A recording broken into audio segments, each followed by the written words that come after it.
Yes, people, I hope you're doing wonderful, wonderful, wonderful. And here we are to continue the chapter of SEBI Act. बहुत ही बेहतरीन chapter है और हम लोग धीरे धीरे धीरे धीरे इस चैप्टर में डूबते जा रहे हैं. ठीक है ना? हम लोगों ने लास्ट लेक्चर में क्या किया? लास्ट लेक्चर के अंदर हमारा जो पिछला चार्ट 3 चल रहा था ना, उसकी पूरी सीरीज को हमने खत्म किया. ये series was one of the easiest. और जैसे जैसे आप आगे बढ़ेंगे आपको इजी लगने लग जाएगा. क्यों? क्योंकि आप कुछ वर्ड से वाकिफ होते रहते हैं, कुछ कंसेप्ट से आप वाकिफ होते रहते हैं, तो आपके लिए आगे किसी भी एक्ट को पढ़ना काफी आसान होता है. ठीक है ना? तो उसी सीरीज में आज का सेशन है which is dedicated to penalties. Focus करना 100% यहां पर. आपके लिए मैं ओपन करता हूं बेर एक्ट. यहां तक हम कल कर चुके हैं, यहां तक हमारा मस्ती से पूरा हो चुका है. ठीक है, मैं अभी भी कह रहा हूं जी जान से बने रहना. अगर आपने अच्छे से लेक्चर अटेंड किए ना यारों, तो जो एंड का रिवीजन होने वाला है उसमें सब कुछ दिल में उतर जाएगा. Right people?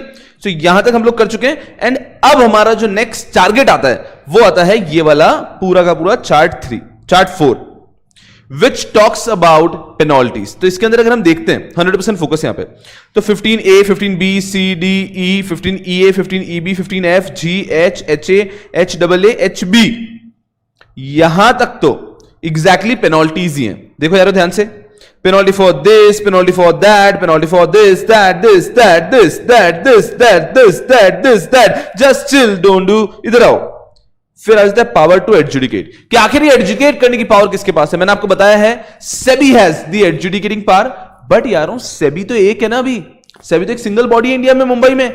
यार वो इंडिया में इतने सारे केसेस होते हैं, इतने सारे लिस्टेड कंपनी, इतने ब्रोकर, अंडरराइटर, तो सेबी अकेला इन सबको कैसे एडजुडिकेट करेगा? हर एक केस सेबी कैसे हैंडल करेगा?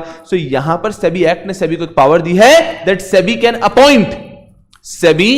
अपॉइंट यहां पर अपने अंडर एडजुडिकेटर्स, कि सेबी अपॉइंट कर सकता है कुछ एडजुडिकेटर्स, कि इंडिया में उसने बहुत सारे अपॉइंट कर लिए, कि अब कोई भी केस आता है सेबी के पास तो आप भी उसे हैंडल कर सकते हो, सो दैट स्पीडी रिड्रेसल हो.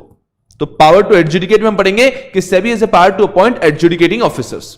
जैसे कि इनकम टैक्स में असेसिंग ऑफिसर्स पढ़ते हो आप, थोड़ा वैसा समझ लो कि सेबी अकेला है. सारे केसेस अगर सेबी के पास आएंगे तो सेबी कैसे हैंडल करेगा? सारी कंप्लेंट सेबी के पास आएगी तो सेबी अकेले कैसे हैंडल करेगा? तो SEBI has appointed adjudicating officers. ठीक है, जो कि केस हैंडल कर सकते हैं. तो वो आएगा पावर टू एडजुडिकेट में. फिर आएगा factors to be taken into account by the adjudicating officer. अब यहां पे हम पढ़ेंगे कि यार जब हम ये सारी पेनल्टीज पढ़ते हैं तो वहां पे लिखा है that fine could be somewhere between 1 CR to this amount, 10 CR to 100 CR, ऐसा कुछ एक रेंज दे दिया होगा. यार आप बहुत सारे एक्ट्स में देखते होंगे कि फाइन या पेनल्टी में एक अमाउंट नहीं, रेंज दिया होता है. दैट पेनल्टी के इसमें एक रेंज दे दिया होता है कि मिनिमम 10 लाख, मैक्सिमम 1 करोड़, इतना पेनलाइज किया जाएगा. उस व्यक्ति ने वो ऑफेंस कर लिया, अब उसके ऊपर एग्जैक्टली कितने अमाउंट की पेनल्टी लगे. कोर्ट ऐसा तो नहीं बोलेगा चलो 10 लाख से 1 करोड़ के बीच में कुछ भी भर दो जो अच्छा लगता है. भाई साहब चंदा मांगना है ना, चंदन मांगने थोड़ी ना है. अरे चंदा मांगने आया कि कोई व्यक्ति कि 10 लाख से 1 करोड़ के बीच कुछ भी अमाउंट दे दो. So penalty can not be like that. Act ने कोर्ट को ये पावर दी है कि आप डिटरमिन करो कि 10 लाख से 1 CR कितना एग्जैक्ट पेनल्टी इस व्यक्ति को पे करना होगा depending on the circumstances of the case. Similarly SEBI के अंदर भी एक्ट में यहां पर पेनल्टी में लिमिट दी गई है कि इतनी लिमिट के अंदर उसके ऊपर पेनलाइज होना चाहिए, उस व्यक्ति के ऊपर पेनल्टी लगनी चाहिए. और यहां पर देन एडजुडिकेटिंग ऑफिसर या फिर सेबी डिसाइड करेगा कि एग्जैक्टली पेनल्टी कितने अमाउंट पे लगानी है. तो what all factors to be considered at that given point of time. So factors to be taken into account by the adjudicating officer, कि क्या क्या फैक्टर्स एडजुडिकेटिंग ऑफिसर को ध्यान में रखते हुए पेनल्टी इंपोज करनी है. उसके बाद में हमने पेनल्टी इंपोज की, पेनल्टी का उसने पैसा भर दिया, तो पैसा कहां जाएगा? 15JA crediting sums realised by way of penalties to consolidated fund of India. तो इंडिया का जो वही कंसोलिडेटेड फंड है वहीं पे पैसा भी आ जाएगा. सर वो पैसा नहीं दे रहा है तो settlement of administrative and civil proceedings. तो एक तरीका होता है कैसे आप सेटलमेंट कर सकते हैं. सेटलमेंट एक अलग तरीका है. अगर वो पैसा नहीं दे रहा है तो रिकवरी का एक पूरा प्रोसीजर होता है, वो भी हम पढ़ेंगे. और ये लास्ट सेक्शन आता है 15JB settlement of administrative and civil proceedings, कि कोई व्यक्ति अगर आगे बढ़ के हमारे पास आता है कि देखो ऐसा ऐसा वायलेशन हो चुका है और मैं सेटलमेंट करना चाहता हूं, तो वहां पर सेटलमेंट के प्रोविजन है, प्रावधान है कि उस व्यक्ति को कहा जाएगा आपसे इतना अमाउंट दे दो और बात खत्म. इंप्रिजनमेंट नहीं की जाती है सेटलमेंट में. तो ये जो 4 सेक्शंस एंड में हैं ये एंसिलरी हैं, सपोर्टिव हैं, और ये जो ऊपर की सारे सेक्शंस हैं HB तक ये सारी पेनल्टीज हैं. क्लियर है यारों? तो हमारा जो आज का टारगेट, जो हमारा नेक्स्ट टारगेट है चार्ट 3 करने के बाद, that is to complete this entire portion. This entire portion has to be completed, done and dusted in the most beautiful way. और फिर आता है एक नई चीज, दैट इज अबाउट सैट. फिर आपके हार्डली 2 चैप्टर्स हैं, 2 चैप्टर्स हैं ऐसा कह सकते हो, और खत्म हो जाएगा. चैप्टर एज इन 2, मैं उसको डिवाइड करता हूं चैप्टर से, 2 पार्ट्स हैं ऐसा कह दीजिए, और खत्म हो जाएगा सेबी एक्ट. फिर बड़ा मजा आएगा, अंत के बाद मजा आता है. क्लियर है यारों? तो यहां पे हम लोग, अभी हमारा टारगेट रहेगा ये पेनल्टीज एंड एडजुडिकेशन प्यार मोहब्बत से डेप्थ में कवर कर लेना. I hope you're all with me. चलो, अब बच्चों को जब भी पेनल्टी दिखती है यारों, आपको जब भी पेनल्टी दिखती है, आपका पहला रिएक्शन कैसा रहता है? मैं एज ए स्टूडेंट बताता हूं कि मैं जब स्टूडेंट था ना, तो मुझे पढ़ने में बड़ा मजा आता था. ऑफ कोर्स, मतलब ऐसे कंसेप्ट, नए नए कंसेप्ट सीखने में बड़ा मजा आता था कि हाँ ये भी देखेंगे, ये भी देखेंगे. एंड आई एम रियली, मतलब मैं एकदम दिल से बता रहा है, ठीक है, कि ऐसा नहीं है कि अरे सर किसको पढ़ने में मजा आता है. मुझे सच में पढ़ने में मजा आता था. मतलब I talked about myself little ना, 2011 में व्हेन आई स्टार्टेड, मतलब I came to Pune, right. So उस समय पे I started with 3 courses immediately. I start with my LLB at ILS law college. उसी के लिए जो मैं पुणे आया था, मतलब पुणे में आया था सिर्फ लॉ करने के लिए. And then parallelly I started chartered accountancy and CS. ये मैंने पैरेलली स्टार्ट किए थे. तो ट्रस्ट मी, मुझे सबसे ज्यादा मजा आता था कि हाँ यार ये नई चीज पढ़ने को मिली है, ये नई चीज पढ़ने को मिली है, राइट. और ऐसा कुछ, मतलब ऐसा मत सोचना कि भाई एकदम नर्डी आदमी बस पढ़ा लो इसको, ऐसा कुछ नहीं था. But I really was inclined towards knowing new concept. क्या बेहतरीन, मतलब एक लॉ को मैं ऐसे नहीं देखता था कि ये मुझे पढ़ना है, मुझे याद रखना है क्योंकि एग्जाम में आएगा. नहीं, by the grace of God that was never a problem. But it's just कि भाई ये भारी कंसेप्ट है यार, मतलब अरे ये तो क्या भयंकर कंसेप्ट है. आपने जैसे कि कंपनीज एक्ट में देखा है ना, रिटायर्ड बाय रोटेशन 152 सबसेक्शन 6, मैं उसको देख के दीवाना हो गया था कि भाई लिखने वाले ने क्या सेक्शन बनाया है. 163 प्रोपोर्शनल रिप्रेजेंटेशन, भाई मतलब आप इसको समझ में आ रहा है, बनाने वाले ने क्या सेक्शन बनाया है. सो इस तरह से मैं दीवाना हो जाता था कभी कभी. तो मैं आपको समझा रहा हूं कि मैं भी जब भी पेनल्टीज को देखता था, मेरी इच्छा होती थी भाई साहब यार ये इसको कोई बंद नहीं कर सकता है क्या. तो as a student, I have never liked penalties, and I believe all the students have this thing कि हाँ पेनल्टी को देख के ऐसा मजा नहीं आता है. क्यों? क्योंकि यहां पे कुछ सीखने को नहीं मिल रहा है ना. यहां पे मैं आपको क्या बताऊंगा कि penalty for failure to furnish information return, कि अगर किसी व्यक्ति ने इंफॉर्मेशन और रिटर्न टाइम पे सबमिट नहीं किया तो उसके ऊपर कितना पेनल्टी का अमाउंट हो सकता है, ये मैं आपको बताऊंगा. तो आपने ऐसा प्रोडक्टिवली कुछ नया सीखा नहीं होगा. And that is the problem, students do not have that inclination towards learning penalties. And I truly understand and relate to it, right. And that is why I try and make your life easiest penalties के अंदर. ठीक है बेटा जी. तो इस तरह से पढ़नी है पेनल्टीज कि आपको सारी पेनल्टीज दिमाग में भी बैठ जाए, एग्जाम लुकआउट से पेनल्टीज हो भी जाए, and you are all sorted. Penalties एक ऐसा टॉपिक है आप सिर्फ एग्जाम लुकआउट से पढ़ते हैं, जबकि एग्जाम में पेनल्टीज आइडियली कम पूछनी चाहिए, नहीं पूछनी चाहिए. बट एग्जाम लुकआउट से क्यों पढ़ते हैं? बिकॉज पेनल्टीज हर 2-3 साल में चेंज भी तो कर देते हैं ये लोग हर 2-3 साल में चेंज कर देते हैं. तो आपने जो अभी याद की वो हो सकता है जब आप एक्चुअल प्रैक्टिस करें फुल फ्लेजेड, आपके पहला केस है इस प्रकार का, तब पेनल्टीज चेंज हो गई हो, राइट. और याद किसको रहेगी तब? तो एकदम एग्जाम लुकआउट से पढ़ते हैं, पेनल्टीज को इतना लोड नहीं लेते हैं. So there is nothing much to learn, but I assure you कि इन पेनल्टीज को लेकर आपको परेशानी नहीं होगी. ये पेनल्टीज आपके टिप्स पे हो जाएंगे, ठीक है. और लास्ट के 4 सेक्शन है वो तो इंटरेस्टिंग है, उसमें मजा आएगा वैसे भी. चलो, तो सबसे पहले आपके दिल और दिमाग से ये जो खौफ है वो निकाल देता हूं मैं पेनल्टीज का. आ जाओ यार. तो मैंने ये समझा, पढ़ा, और जब इसको एनालाइज किया तो मैंने कहा मैं आपके लिए कुछ खुशखबरी लेकर आता हूं, यारों. इधर आओ. तो पेनल्टीज यहां से शुरू हो जाती हैं. 15A सबसे पहली पेनल्टी है penalty for failure to furnish information. ये जो हमने यहां पे देखा वही सब चल रही है, यही सब आएगी, एक करके सारी आएगी, ठीक है. मेरे साथ रहना, बस सुनो. मैं आपको कोई चीज कह रहा हूं वो सब आपको रीड करनी है. रुकना रुकना रुकना रुकना, कोई आगे नहीं बढ़ेगा, ठीक है ना. और आप लोग कुछ अंडरलाइन भी मत करिएगा. 15A penalty for failure to furnish information और रिटर्न, ये उसकी पेनल्टी है. सुनना, आपके नोट्स में अंडरलाइन मत करना, ठीक है. ये रीड करो, फटाफट से रीड करो सीधा कि 15A में penalty to furnish information return आपने टाइम पे नहीं दिया, क्या पेनल्टी. तीनों पेनल्टी रीड करो, बस पेनल्टी रीड करो सीधा जाके फटाफट, without wasting any time, and full speed में रीड करेंगे. Just read it.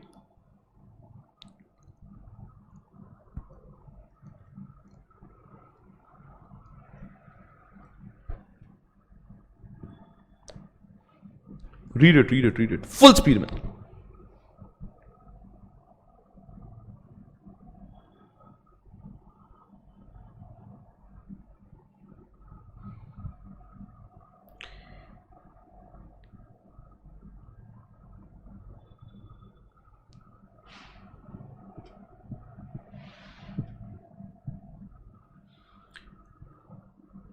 देखो देखो वो आ गया, देखो वो आ गया, अरे यारो ये तो सेम है ना, सब कुछ सेम है।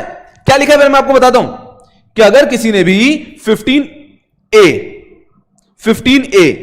Penalty for failure to furnish information and return, उसने अगर टाइम पे इंफॉर्मेशन रिटर्न या डॉक्यूमेंट्स मेंटेन नहीं किए तो क्या होगा, he shall be liable to penalty which shall not be less than 1 lakh rupees. मतलब इसमें मिनिमम हो गया 1 लाख रुपीज बट विच में extend to 1 lakh for each day, maximum हो गया 1 lakh per day up to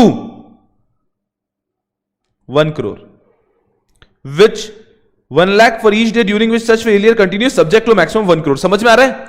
तो पेनल्टी क्या हुई समझ में आई ना सबको, कि अगर आपने 15A को वायलेट किया so the penalty is minimum 1 lakh rupees लगेगी और मैक्सिमम कितना खींच सकते हो 1 लाख पर डे के हिसाब से, मिनिमम 1 लाख और मैक्सिमम 1 लाख और पर डे मैक्सिमम कितना खींच सकते हो उसको 1 करोड़। तो मिनिमम 1 लाख तो लगेगी और मैक्सिमम लगाने के लिए व्यक्ति 1 लाख पर डे लगा सकता है और उसमें भी अपर कैप है 1 करोड़ का। So minimum 1 lakh, maximum which में extend to 1 lakh for each day up to 1 crore. ये पेनल्टी समझ में आ रही है ना सबको कि व्हाट इज द पेनल्टी? मैं आपको कह रहा हूं ये गोल्डन पेनल्टी है, ये गोल्डन पेनल्टी है। What is the penalty? अगर सेबी एक्ट को वायलेट किया तो सर कुछ नहीं पता कौन सा वायलेशन है, नहीं आप मुझे बताओ सेबी एक्ट को वायलेट किया क्या पेनल्टी है? अरे बट वायलेशन क्या है? अरे सेबी एक्ट को वायलेट किया कौन सी पेनल्टी है? अरे चलो आंखें बंद करके बोल देता हूं, minimum 1 lakh rupees and it may extend to maximum 1 lakh per day up to 1 crore. देखना इसको मैं गोल्डन पेनल्टी क्यों बोल रहा हूं। यहां पे ये है, यहां पर भी सेम है, shall not be less than 1 lakh rupees which may extend to 1 lakh for each day during which such failure continues subject to maximum of 1 crore, shall be liable to penalty which shall not be less than 1 lakh rupees which may extend to 1 lakh for each day during which such failure continues subject to a maximum of 1 crore। Same है 15B की penalty पढ़ते हैं, read the penalty of 15B। 15B की penalty पढ़ो, पढ़ते क्यों नहीं? 15B की पेनल्टी पढ़ो, अजी सेम है। 15C की पेनल्टी पढ़ो, पढ़ो अजी सेम है। Penalty of for certain default in case of mutual fund, कि म्यूचुअल फंड में कुछ गलती कर दी तो क्या होगा, यहां पे सब डिफॉल्ट दे रखा है। मैं आपसे क्या चाहता हूं, पनिशमेंट पढ़ो, ये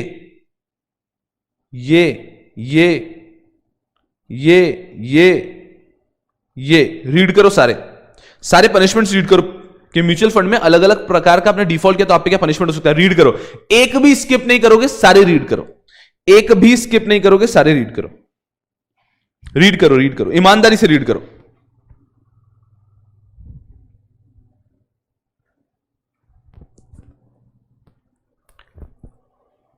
ओ ये गधो रीड करो।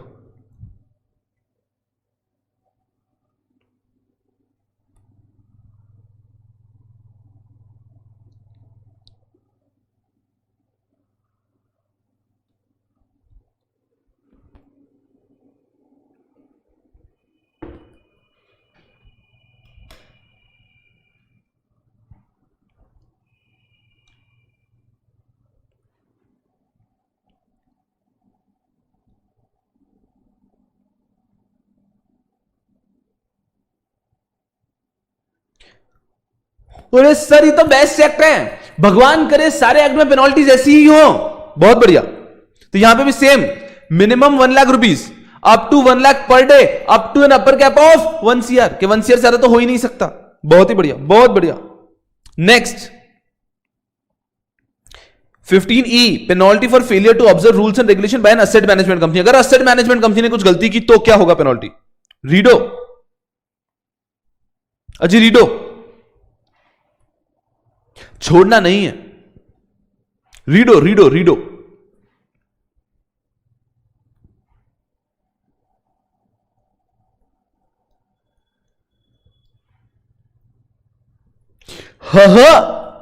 Next penalty for default in case of alternative investment fund, infrastructure investment trust and real estate investment trust. ये सब आपके सिलेबस में नहीं है बट मैं आपको कह रहा हूं अपने आसपास दिखेगा आपको। इंडिया में अब कल्चर आ रहा है रीड का, तो अब आईपीओस भी आते हैं, आप देखते हो कि रीट के आईपीओस आ रहे हैं, रियल एस्टेट इन्वेस्टमेंट ट्रस्ट। तो ये यूएस में बहुत पॉपुलर कंसेप्ट, इंडिया में अब आ रहा है। छोड़ो वो सब, तो ये सब सिक्योरिटीज लॉ में गवर्न होते हैं। तो इनके अंदर अगर कुछ गलती हो गई तो क्या होगा? अब सुनना मेरी बात को बहुत केयरफुली, अब इसको रीड करो, यहां पे कुछ अलग मिलेगा, इसको रीड करो, यहां पे कुछ अलग मिलेगा, और यहां पे छोटा सा स्टार मार्क लगा दो। 15EA को रीड करो, यहां कुछ अलग मिलेगा, इसको रीड करो, समझो खुद से, और यहां पे एक छोटा सा स्टार मार्क लगा दो। 15EA के पास छोटा सा स्टार मार्क लगा दिया। आई गेस योर अंडरस्टैंडिंग क्यों लगाया है, बिकॉज इसकी पेनल्टी आपको पढ़नी पड़ेगी, इसका प्रोविजन आपको याद रखना पड़ेगा। क्यों? अरे सुनो, सेबी एक्ट में कोई भी वायलेशन है तो हम मान लेते हैं कि पेनल्टी क्या होती है, minimum 1 lakh, maximum 1 lakh per day, up to 1 CR। Clear है? लेकिन जहां जहां पे भी इसके अलावा कुछ penalty, there some other penalty, वो तो फिर याद रखनी पड़ेगी ना। तो मान लो सेबी एक्ट में 10 पेनल्टी है, 10 में से 6-7 जगह तो वही है, तो जो 3-4 जगह पे पेनल्टीज डिफरेंट, वो पेनल्टीज ध्यान रख ली, और बाकी सब जगह पे penalties the same. Life would be super easy. Read and try and understand this, read and try and understand this.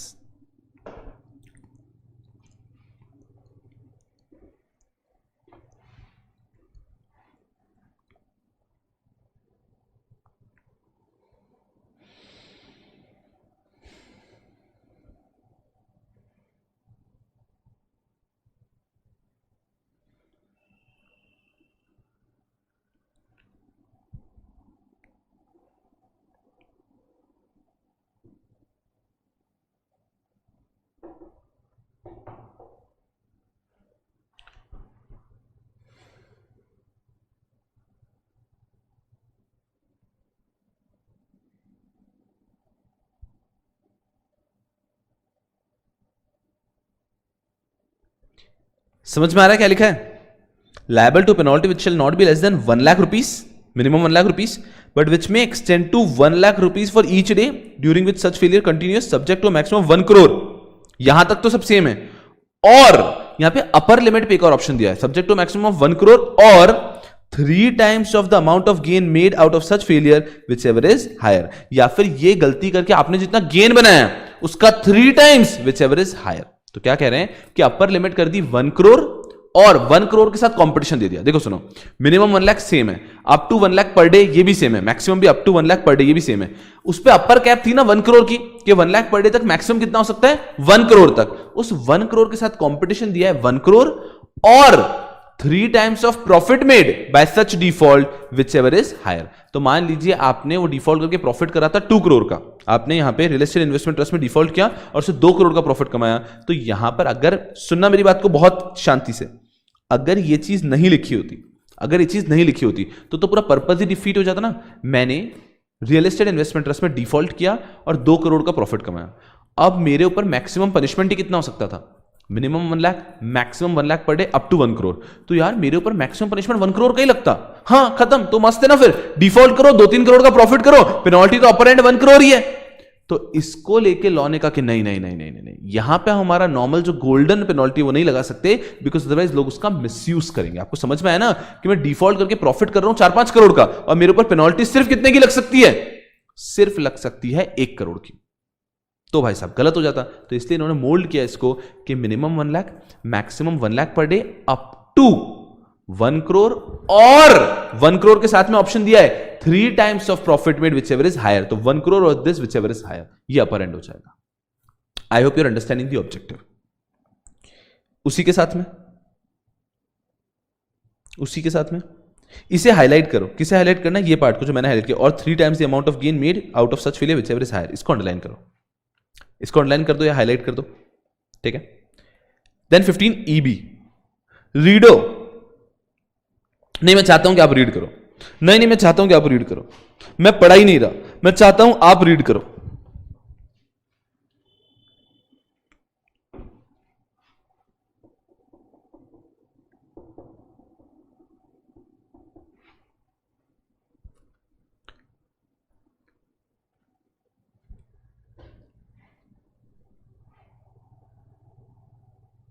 अजी सेम है, not less than 1 lakh rupees, but which may extend to 1 lakh rupees for each day during which such failure continues, subject to a maximum of 1 crore rupees. Same. अब सुनो सुनो सुनो सुनो,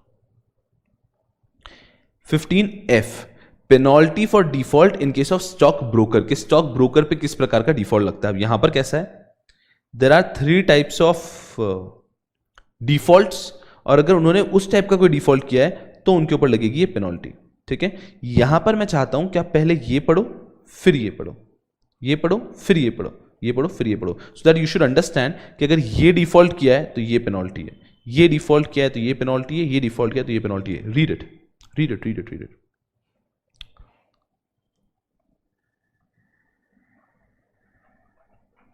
और यहां पे लैंग्वेज में एक माइनर डिफरेंस दिखेगा, वहां पे नॉट लेस देन 1 लाख था, यहां पे मोर देन 1 लाख लिखा है.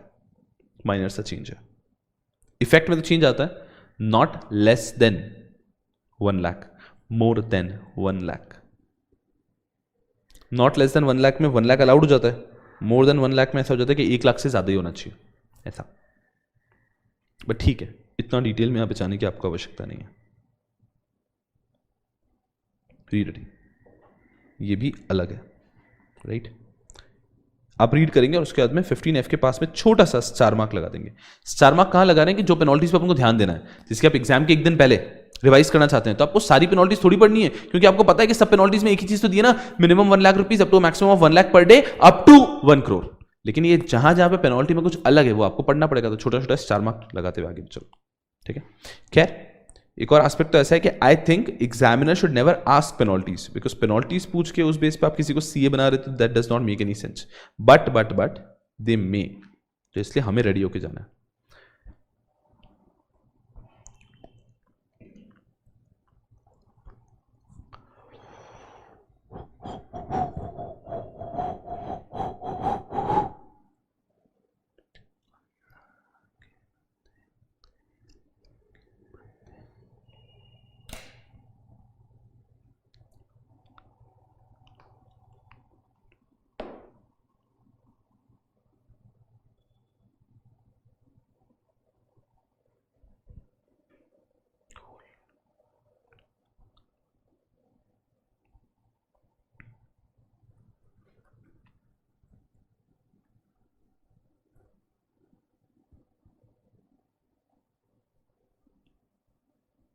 चलिए, आई गेस आपने एक बार रीड किया होगा.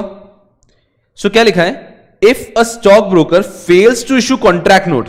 अगर आप में से कोई व्यक्ति ट्रेडिंग करता है तो वो जैसे आज कोई ट्रेड करता होगा, अगले दिन सुबह या उसी दिन शाम को उसको कॉन्ट्रैक्ट नोट आ जाता है. What is a contract note? कि आपने जो भी शेयर्स खरीदे उसके डिटेल्स, कि आपने ये शेयर्स खरीदे, इतने अमाउंट के खरीदे, इस रेट में आपको मिले हैं, और इस पे ब्रोकरेज लगा है, स्टैम्प ड्यूटी लगा है, ये securities transaction tax and everything. So you get a contract note. ठीक है, so fails to issue contract note in the form and manner specified by stock exchange. तो स्टॉक एक्सचेंज जिस तरह से बताया, और आपने अगर ब्रोकर ने, स्टॉक ब्रोकर की डिफॉल्ट पढ़ रहे हैं और उसने अगर कॉन्ट्रैक्ट नोट नहीं दिया तो उस पर पेनल्टी क्या हो सकती है? shall be liable to a penalty of more than 1 lakh but which may extend to 1 crore rupees for which the contract note was required to be issued. समझ में आ रहा है क्या लिखा है? 1 lakh minimum which may extend to maximum 1 crore for which to 1 crore rupees for which the contract note was required to be issued. Are you understanding? मैं इसके अंदर एक बार रीड कर लो, thereafter I'll be showing you something else. ठीक है, तो यहां पे क्या दिख रहा है अभी तक? यहां तक अभी तो हमें लगा कि लग रहा है 1 लाख टू 1 करोड़, ऐसा कुछ लग रहा है. थोड़ा सा चेंजेस कराएंगे, छोड़ो उस चीज को भी. पहले हम पढ़ लेते हैं कि हमारे मॉड्यूल में किस प्रकार से दिया है. fails to deliver any security or fails to make payment of the amount due to the investor in the manner within the period specified in the regulation. क्या आप टाइम पे डिलीवरी या पेमेंट नहीं कर पाए? इंडिया में I guess आपको पता ही होगा, शेयर्स पे चलता है T+2, ट्रांजैक्शन प्लस 2 डेज. तो अगर मैंने मंडे को शेयर्स खरीदे हैं तो वेंसडे तक शेयर्स मेरे डीमैट में आ जाएंगे, और अगर मंडे को मैंने शेयर्स सेल किए तो वेंसडे तक पैसा मेरे पास आ जाएगा. क्लियर है? This is how it is. तो अगर कभी ब्रोकर की गलती के कारण ये टाइम पे सेटलमेंट नहीं हुआ है तो ब्रोकर पे क्या होगा?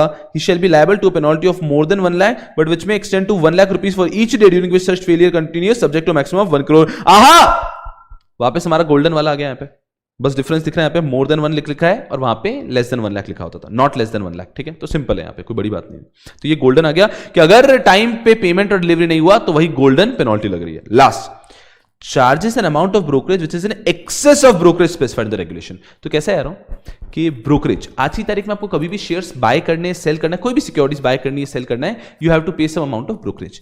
अब कल्चर आ रहा है कि ब्रोकरेज हट रहा है, बिकॉज जीरोधा बोलिए, एंजल ब्रोकिंग भी एक फंडा लेकर आया। तो ऐसे अभी जो नए ब्रोकर्स आ रहे हैं ना, they are coming up with the logic of zero brokerage. तो ये कुछ चार्जेस तो इनके भी लगते हैं, ऐसा नहीं कि जीरो हो जाते हैं आपके चार्जेस, बट हाँ ये कुछ हद तक आपके ब्रोकरेज बहुत रिड्यूस कर दिया, ठीक है। बट पहले जो ट्रेडिशनल है, जैसे कि एचडीएफसी सिक्योरिटीज बोलो, मोतीलाल ओसवाल बोलो, और जो भी आपके बड़े बड़े एग्जिस्टिंग पहले के प्लेयर्स हैं, वो सब लोग क्या करते हैं, वो आज भी एक अच्छा खासा अमाउंट ऑफ ब्रोकरेज लेते हैं, अच्छा खासा अमाउंट ऑफ ब्रोकरेज लेते हैं। तो सेबी ने क्या कर रखा है, एक मैक्सिमम लिमिट लगा रखी है कि इससे ज्यादा ब्रोकरेज आप नहीं ले सकते, तो आपको ब्रोकरेज उस लिमिट के अंदर ही लेना है। तो अगर किसी स्टॉक ब्रोकर ने उस लिमिट से ज्यादा ब्रोकरेज चार्ज कर लिया, बिकॉज कैसा होता है, इन्वेस्टर का नया नया आता है, तो आप उसको अगर 1% भी ब्रोकरेज बोल दोगे तो वो दे देगा, उसको तब इतना नॉलेज ही नहीं है ना, धीरे धीरे उसको मार्केट में समझ में आता है। तो आप ऐसे किसी इन्वेस्टर का फायदा नहीं उठा सकते। तो ब्रोकरेज का लिमिट सेबी ने सेट किया कि इसके अंदर आप ब्रोकरेज चार्ज करेंगे, इससे ज्यादा चार्ज नहीं करेंगे। तो अगर किसी स्टॉक ब्रोकर ने उस लिमिट से ज्यादा ब्रोकरेज चार्ज कर लिया, अगर किसी स्टॉक ब्रोकर ने उस लिमिट से ज्यादा ब्रोकरेज चार्ज कर लिया, तो क्या होगा, ये यहां पे लिखा हुआ है। तो he shall be liable for more than 1 lakh but which may extend to 5 times of the amount of brokerage charge in excess of the specified brokerage whichever is higher. Are we understanding? ठीक है sir, यहां पे लिखा तो है कि 1 lakh rupees और maximum कितना हो जाएगा, 5 times of the amount of brokerage charge in access. तो मान लीजिए एक्सेस ब्रोकरेज आपने चार्ज किया था उस व्यक्ति से 10 लाख का, आप समझ लो, लोग करोड़ों में शेयर्स देते हैं, 10 लाख का एक्सेस ब्रोकरेज चार्ज कर लिया, तो उसके ऊपर हो जाएगा 1 लाख हो गया मिनिमम, और मैक्सिमम क्या हो गया, 5 times of excess brokerage charge, ठीक है। तो एक्सेस ब्रोकरेज था 10 lakh, maximum 5 time 50 lakh rupees तक का एक्सेस ब्रोकरेज का आपके ऊपर पेनल्टी लग सकता है। तो एक्सेस ब्रोकरेज का 5 टाइम्स तो 50 लाख हो गया, ठीक है, ठीक है, बने रहना, अभी तो मैं इसको ऑर्गेनाइज तरीके से और बताने वाला हूं, ठीक है। अभी इस पेनल्टी में खास चीज पर जाना, 15F बेयर एक्ट में देखते हैं 15F।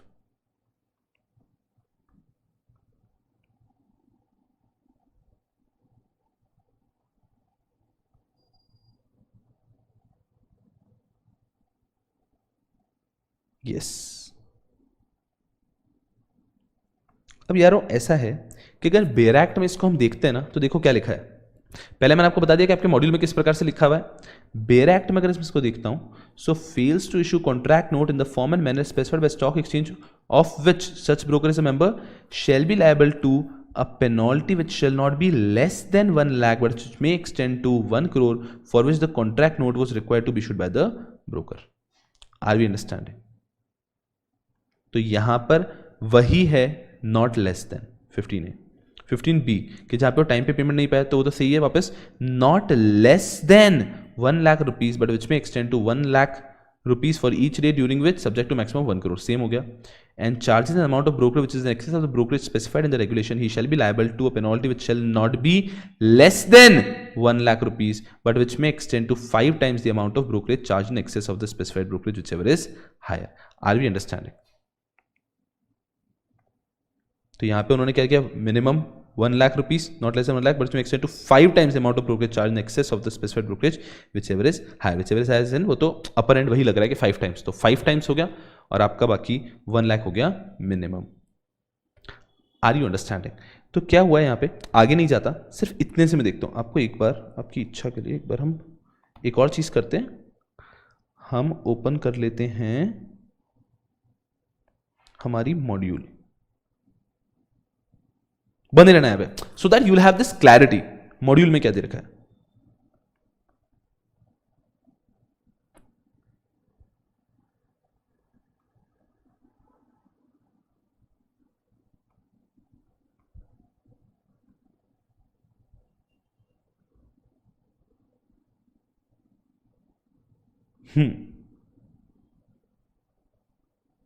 देखो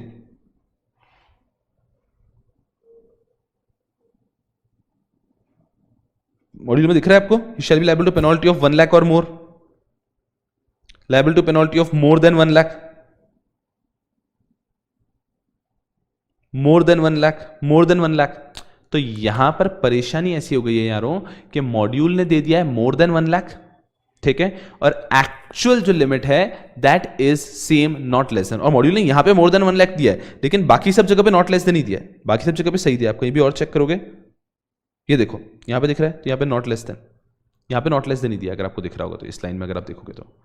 सो हुआ ऐसा है कि यहां पर हो गई है मॉड्यूल से गलती। यहां पर हो गई है मॉड्यूल से गलती। I hope you're understanding what has happened. सबको क्लियरली समझ में आ रहा है ना, इसीलिए that's why we use bare act parallelly, so that अगर कहीं कंफ्यूजन होता तो हम उसे पढ़ सकें। तो हुआ ऐसा यारों कि आपके मॉड्यूल में बाकी सब जगह पे लिखा है not less than 1 lakh, not less than 1 lakh, not less than 1 lakh, लेकिन इस सेक्शन में उन्होंने क्या लिख दिया, इन सेक्शन में उन्होंने लिख दिया है more than, more than, more than. तो अब यहां पे क्या किया जाए ऐसा ना, अंडरस्टैंड। जनरली मेरा यह कहना होता है we have to follow module, we have to follow the module, कि जैसे मॉड्यूल में दे रखा है वैसे फॉलो करना चाहिए। लेकिन ये एक बहुत माइनर सा मिस्टेक है, तो इसके अंदर I would suggest you all to correct it and write the correct thing here, कि यहां पे करेक्ट चीज लिख दो, ठीक है। ये मेरा सजेशन है। अब कैसा यारों कि one might have that opinion कि नहीं जैसा यहां पे दिया एग्जाम में वैसा का वैसा कॉपी कर लो, ठीक है। बट आई थिंक एक छोटा सा चेंज है, तो I think more than 1 lakh की जगह not less than,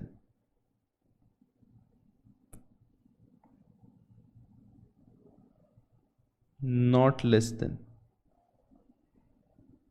not less then, ये आपको कर देना चाहिए। So please cut more than and right not less then. And मैंने लेक्चर के अंदर ही आपको बैकग्राउंड पे बैरेक्ट ओपन करके बता दिया ताकि आपको कहीं कंफ्यूजन ना रहे कि हम ये क्यों कर रहे हैं। क्लियर है? Are you people clear?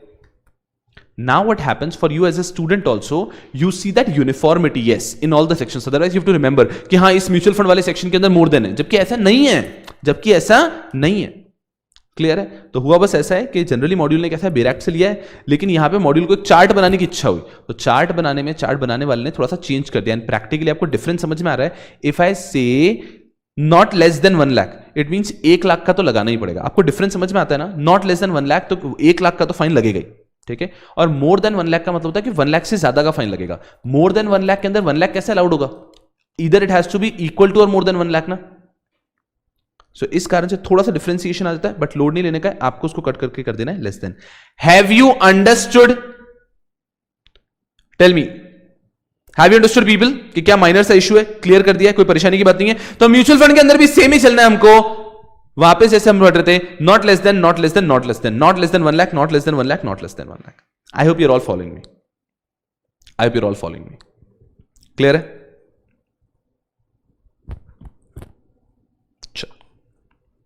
चलिए, इसके बाद में नेक्स्ट आता है पेनल्टी फॉर इनसाइडर ट्रेडिंग। छोटा सा स्टार मार्क कर लो यहां पे भी, और यहां से यहां तक रीड करो, यहां से यहां तक रीड करो, बस ये रीड करना है। परफेक्ट पीपल, यहां से यहां तक रीड करो, यहां से यहां तक रीड करो।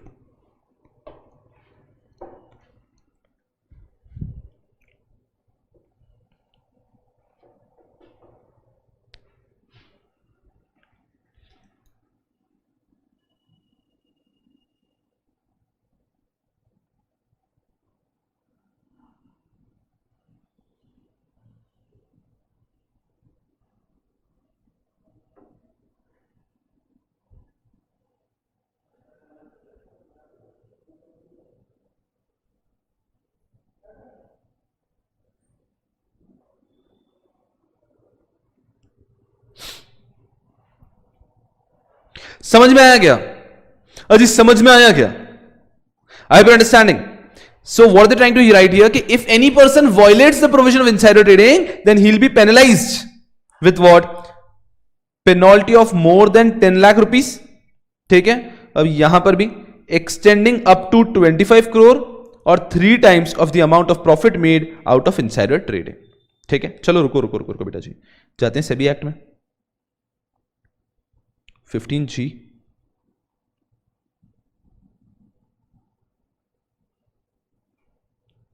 सेबी एक्ट में क्या लिखा है? मोर देन की जगह यहां पर भी क्या है? Shall not be less then.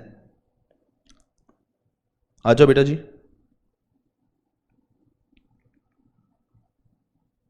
More than की जगह नॉट लेस देन कर दो, फटाफट से कर दो, फटाफट से कर दो। ठीक है यारों? तो यहां पर भी क्या? Insider shall be liable to penalty of not less than 10 lakh rupees. The minimum penalty prescribed is 10 lakh rupees, extending up to minimum 10 lakh और अप टू कितना हो सकता है? 25 करोड़, 25 करोड़ और 3 times of profit made whichever is higher. ठीक है, ये स्टार मार्क है, ये सब भी मैं आपको डिस्कस करूंगा, कोई लोड नहीं। ये स्टार मार्क हो गया एक और 15G। उसके बाद में डिस्क्लोजर ऑफ एक्विजिशन। यहां पे कि अगर आपने, जैसे कि हम टेक ओवर कोड की बात करें कि अगर आपने शेयर्स अक्वायर कर लिए हैं above the limit without complying with the code, then shall not be less than, वापस से आ गए सही जगह पे, not less than 10 lakh rupees but which में एक्सटेंड टू 25 करोड़ और 3 times of profit made whichever is higher. ये भी स्टार मार्क के बड़े सेम लाइक इनसाइडर ट्रेडिंग है, तो लाइफ आसान है, सेम जैसा इनसाइडर ट्रेडिंग में था वैसे ही यहां पर। Next is penalty for non disclosure of acquisition of shares, कि अगर आपने शेयर्स एक्वायर कर लिए पर डिस्क्लोज नहीं किया, ये भी सिमिलर है लेकिन यहां पे बस 10 लाख की जगह 5 लाख है। देखो, not less than 5 lakh rupees but which में एक्सटेंड टू 25 करोड़ और 3 times of profit made out of such practice whichever is higher. बस समझो ये जो विच एवर इज हायर यहां तक आ गया ना, ये सिर्फ यहां तक आएगा, इन दोनों में whichever is higher, 25 crore rupees और 3 times of profit made whichever is higher. 15H है। Next 15HAA, penalty for alteration destruction of records वगैरह। आपको वापस जानते हुए बहुत खुशी होगी, यहां पे सब कुछ लिखा हुआ है कि क्या नहीं करना है, बट हम तो यहां पर आ जाते हैं पेनल्टी पे। Penalty shall not be less than 1 lakh but which may extend to 10 crore or 3 times the amount of profit made whichever is higher।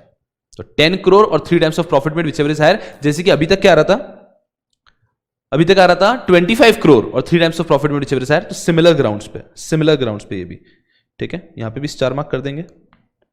और लास्ट आता है आपके सामने penalty for contravention where no separate penalty has been given, कि जहां पे कोई separate penalty है ही नहीं, वहां पे क्या करें, तो 1 लाख टू 1 करोड़, खत्म। समझना, ये यहां पे पेनल्टीज खत्म हो जाती है। इसके बाद में वो जो 4 आ जाएंगे कि एडजुडिकेशन कौन करेगा, एडजुडिकेटिंग ऑफिसर वगैरह आएगा, ठीक है, वो तो इंटरेस्टिंग सेक्शन से मजा आएगा। पहले पेनल्टी का जो दर्द है जीवन में उसको खत्म करते हैं, ठीक है यार, ये अलग परेशानी है यार। चलिए सबसे पहले पेनल्टी का दर्द खत्म करते हैं यार, एकदम मस्ती में रहो, एकदम मस्ती में। आपको कह रहा हूं ना कि कुछ परेशान होने की बात ही नहीं है, एकदम जस्ट चिल एंड रिलैक्स। मैं आपको लिए चलता हूं एक दूसरी दुनिया में। चलो पेनल्टीज आज खत्म कर देंगे, जीवन में आपको पेनल्टीज परेशान नहीं कर पाएंगे।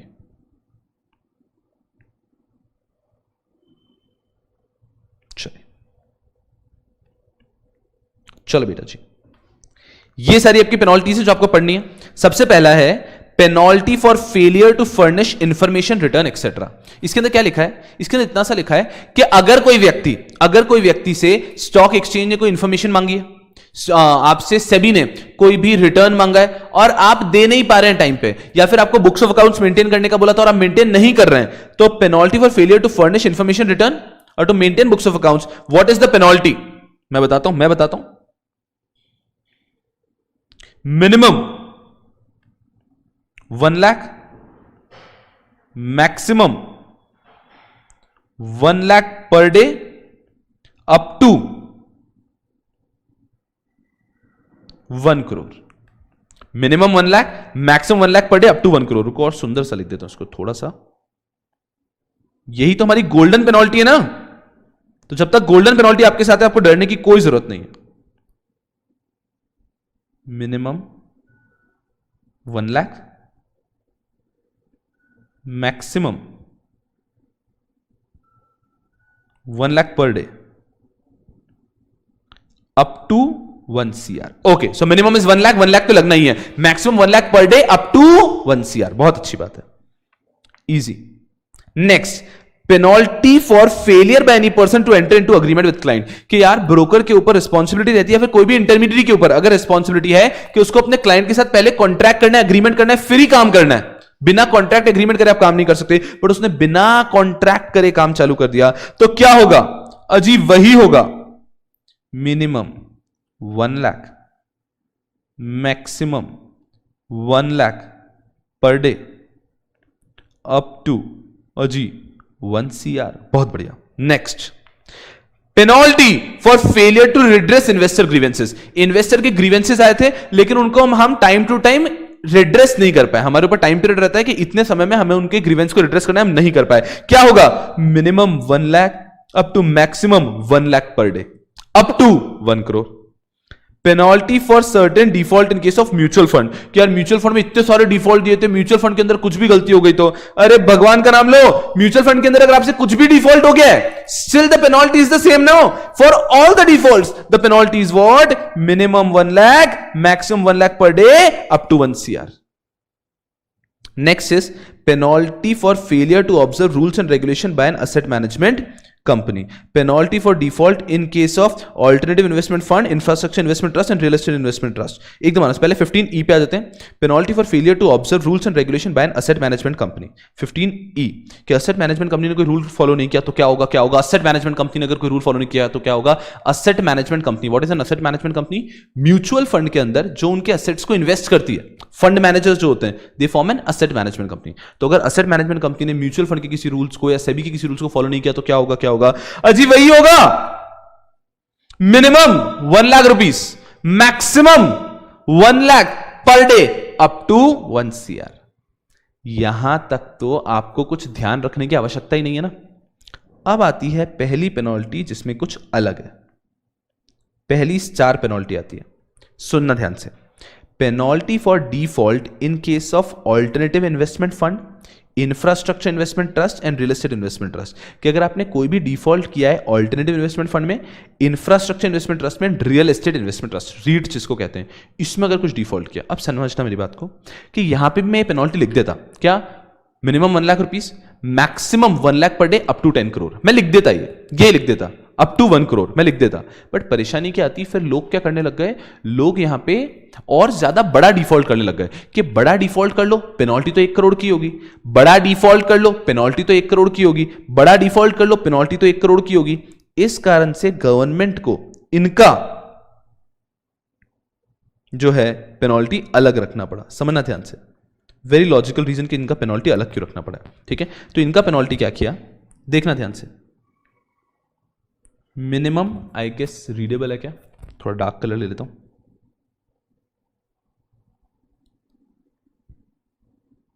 Minimum 1 lakh rupees, maximum 1 lakh per day. Minimum 1 lakh rupees, maximum 1 lakh per day. सुना ध्यान से, अप टू 1 करोड़ और 3 टाइम्स ऑफ प्रॉफिट मेड। ये आपने डिफॉल्ट करके जो प्रॉफिट बनाया, 3 times of profit made, whichever is higher, whichever is higher, whichever is higher. तो ये आ गया 15E है। ये पहली जगह पे कुछ नई पेनल्टी आई है। और नई पेनल्टी लाने की जरूरत क्यों आई, ये आपको समझ में आया क्या? नई पेनल्टी लाने की जरूरत क्यों आई कि यहां पे भी गोल्डन पेनल्टी लिख देते हैं, बट लोग बड़े चतुर हैं, वो उसका गलत फायदा उठाते ना। Then they would have committed default, क्या डिफॉल्ट कर ले तो 1 करोड़ की पेनल्टी लग जाएगी और क्या। तो यहां पे लगा नहीं नहीं, यहां पे लोगों को प्रॉफिट ज्यादा करे तो पेनल्टी भी ज्यादा। तो minimum 1 lakh, maximum 1 lakh per day, up to उसमें मैक्सिमम लिमिट क्या दे दिया इन्होंने, 1 करोड़ और 3 टाइम्स ऑफ प्रॉफिट मेड। सुनना, अब इस पेनल्टी को एक और बार रीड करते हैं, ध्यान रखना इसमें एक और फायदा, एक और चीज आपको देखने को मिलेगी। जरूरी नहीं है कि आपका 1 लाख पर डे के हिसाब से जाके अब मैक्सिमम होना चाहिए। 1 lakh per day up to maximum 1 crore. रुक जाओ बेटा जी, मैं इसको और बेटर तरीके से प्रेजेंट करता हूं ताकि आपको अच्छे समझ में आए। जगह की कमी के कारण बहुत संघर्ष हो जाता है। रुक जाओ, इससे क्या होगा, मैसेज कन्वे गलत हो जाएगा। अच्छे से आपको मैसेज कन्वे कर देता है। मैक्सिमम में 2 ऑप्शन है, ऐसे समझो अच्छे से, ये ज्यादा क्लैरिटी समझो। मैक्सिमम में क्या है, एक तो 1 lakh per day up to 1 crore, this is one thing कि 1 लाख पर डे के हिसाब से 1 करोड़ तक चले जाओ। और या फिर 3 टाइम्स ऑफ प्रॉफिट मेड, इन दोनों में से whichever is higher. Now are you understanding?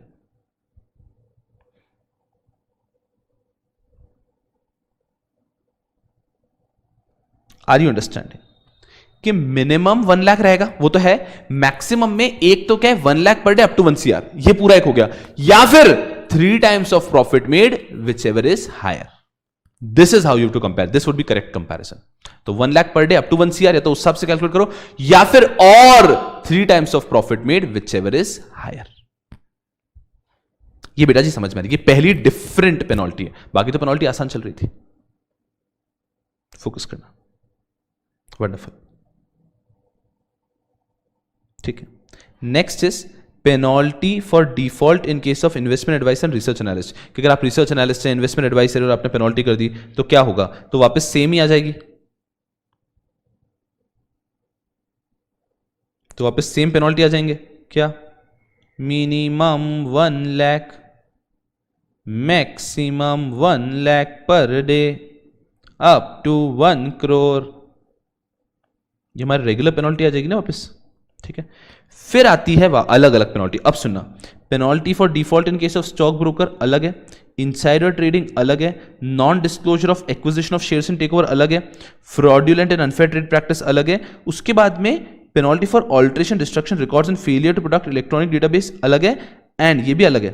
And last में penalty for contravention where no separate penalties been provided. ये बहुत आसान है, ये क्या है? Minimum 1 lakh, maximum 1 crore. कुछ पर डे का कैटेगरी नहीं है, कुछ पर डे का कैटेगरी नहीं है। फोकस करना बहुत अच्छे से। नहीं नहीं नहीं नहीं, एक ही चार्ट में आपकी पूरी पेनल्टीज रैप अप हो जानी चाहिए। देखो बेटा जी, आपको उसके अलावा जो लिखा है ना कि म्यूचुअल फंड में ये डिफॉल्ट है, ये डिफॉल्ट है, वो सब याद करने की, पढ़ने की जरूरत ही नहीं है ना, बिकॉज कोई भी डिफॉल्ट होगा, पेनल्टी तो यही लगने वाली है, पेनल्टी तो यही लगने वाली है। अगर हर एक के लिए अलग अलग डिफॉल्ट होता तो संघर्ष होता, तो संघर्ष होता। Now understand very carefully, very carefully. चलो पहले मुझे बताओ कि ये सारी पेनल्टीज अभी मैं 15A, 15G, 15H, 15HA, 15HAA इनको छोड़ देता हूं जो लिखी नहीं है। जो लिखी है ये सारी पेनल्टी आपको कंफर्टेबल है क्या? जो लिखी है वो सारी पेनल्टीज आपको कंफर्टेबल है क्या? आई होप स्क्रीन लेजिबल है। जस्ट टेल मी, जो लिखी है वो सब कंफर्टेबल है कि हाँ सर ये सब तो समझ में आ रहा है कि पहले की जो सारी पेनल्टी ना, penalty for failure to furnish information, penalty for failure by any person to enter into agreement, penalty for failure to redress investor grievances, penalty for certain default in case of mutual fund, penalty for failure to observe rules and regulation by asset management company. यहां तक तो sir same है, minimum 1 lakh, maximum 1 lakh per day, up to 1 CR। लेकिन फिर एक मिला हमको कि penalty in case of AIF, infrastructure investment trust and real estate investment trust. वहां पे नहीं नहीं, यहां पे चोर बहुत है, तो यहां पे क्या किया? Minimum 1 lakh, maximum 1 lakh per day, up to 1 CR, और 3 times of profit made whichever is higher. ये डिफॉल्ट करके अगर आपने कुछ प्रॉफिट कमाया विच एवर इज हायर। बहुत ही बढ़िया, ठीक है। उसके अंदर penalty for default case of investment adviser and research analyst, वापस minimum 1 lakh, maximum 1 lakh per day, up to 1 crore, easy. और लास्ट में penalty for contravention where no separate penalty is given, अगर कोई ऐसी गलती जिसके लिए कोई सेपरेट पेनल्टी ही नहीं है तो वहां पे minimum 1 lakh, maximum 1 crore, easy, life is easy that. Now you have to focus on these 4 penalties, these 5 penalties to be very precise, 1 2 3 4 5। एक आती है penalty for default in case of stock broker. ये मैं यहां पे नहीं लिख सकता। क्यों नहीं लिख सकता बेटा जी? बिकॉज इतना सब कुछ है ना, इतना सब कुछ लिखना है ना कि यहां पे लिख ही नहीं पाएंगे, उसके में तीनों की अलग अलग अलग है, ठीक है ना। तो इसको हम लोग सेपरेटली लिखेंगे। स्टार वन क्यों दे रहा हूं? क्योंकि उसको मैं सेपरेटली लिखना चाहता हूं, ठीक है। सुना मेरी बात को बहुत केयरफुली, स्टार 1 दे दिया मैंने। अब मैं आता हूं penalty for insider trading, penalty for non disclosure of acquisition of shares in takeover, penalty for fraudulent and unfair trade practice, फिर penalty for alteration, destruction of records है ना, इसको मैं स्टार 2 देता हूं। स्टार 2 मतलब ये भी मैं अलग से पढ़ाऊंगा, ये भी अलग से लिखेंगे। मैं चाहता हूं कि आप जाएं और इन तीनों सेक्शन की पेनल्टी को कंपेयर करके आए। इनसाइडर ट्रेडिंग की पेनल्टी क्या है? Penalty for non disclosure of acquisition of shares and takeover की क्या है? Penalty for fraudulent and unfair trade practice की क्या है? गो एंड रीड, इन तीनों की पेनल्टी रीड करो, इन तीनों की पेनल्टी रीड करो। Read the penalty of these 3। वादा क्या कह रहा हूं कि पेनल्टी की आपको परेशानी नहीं होगी इस चैप्टर में, 100% नहीं होगी। Go and read the penalties तीनों की।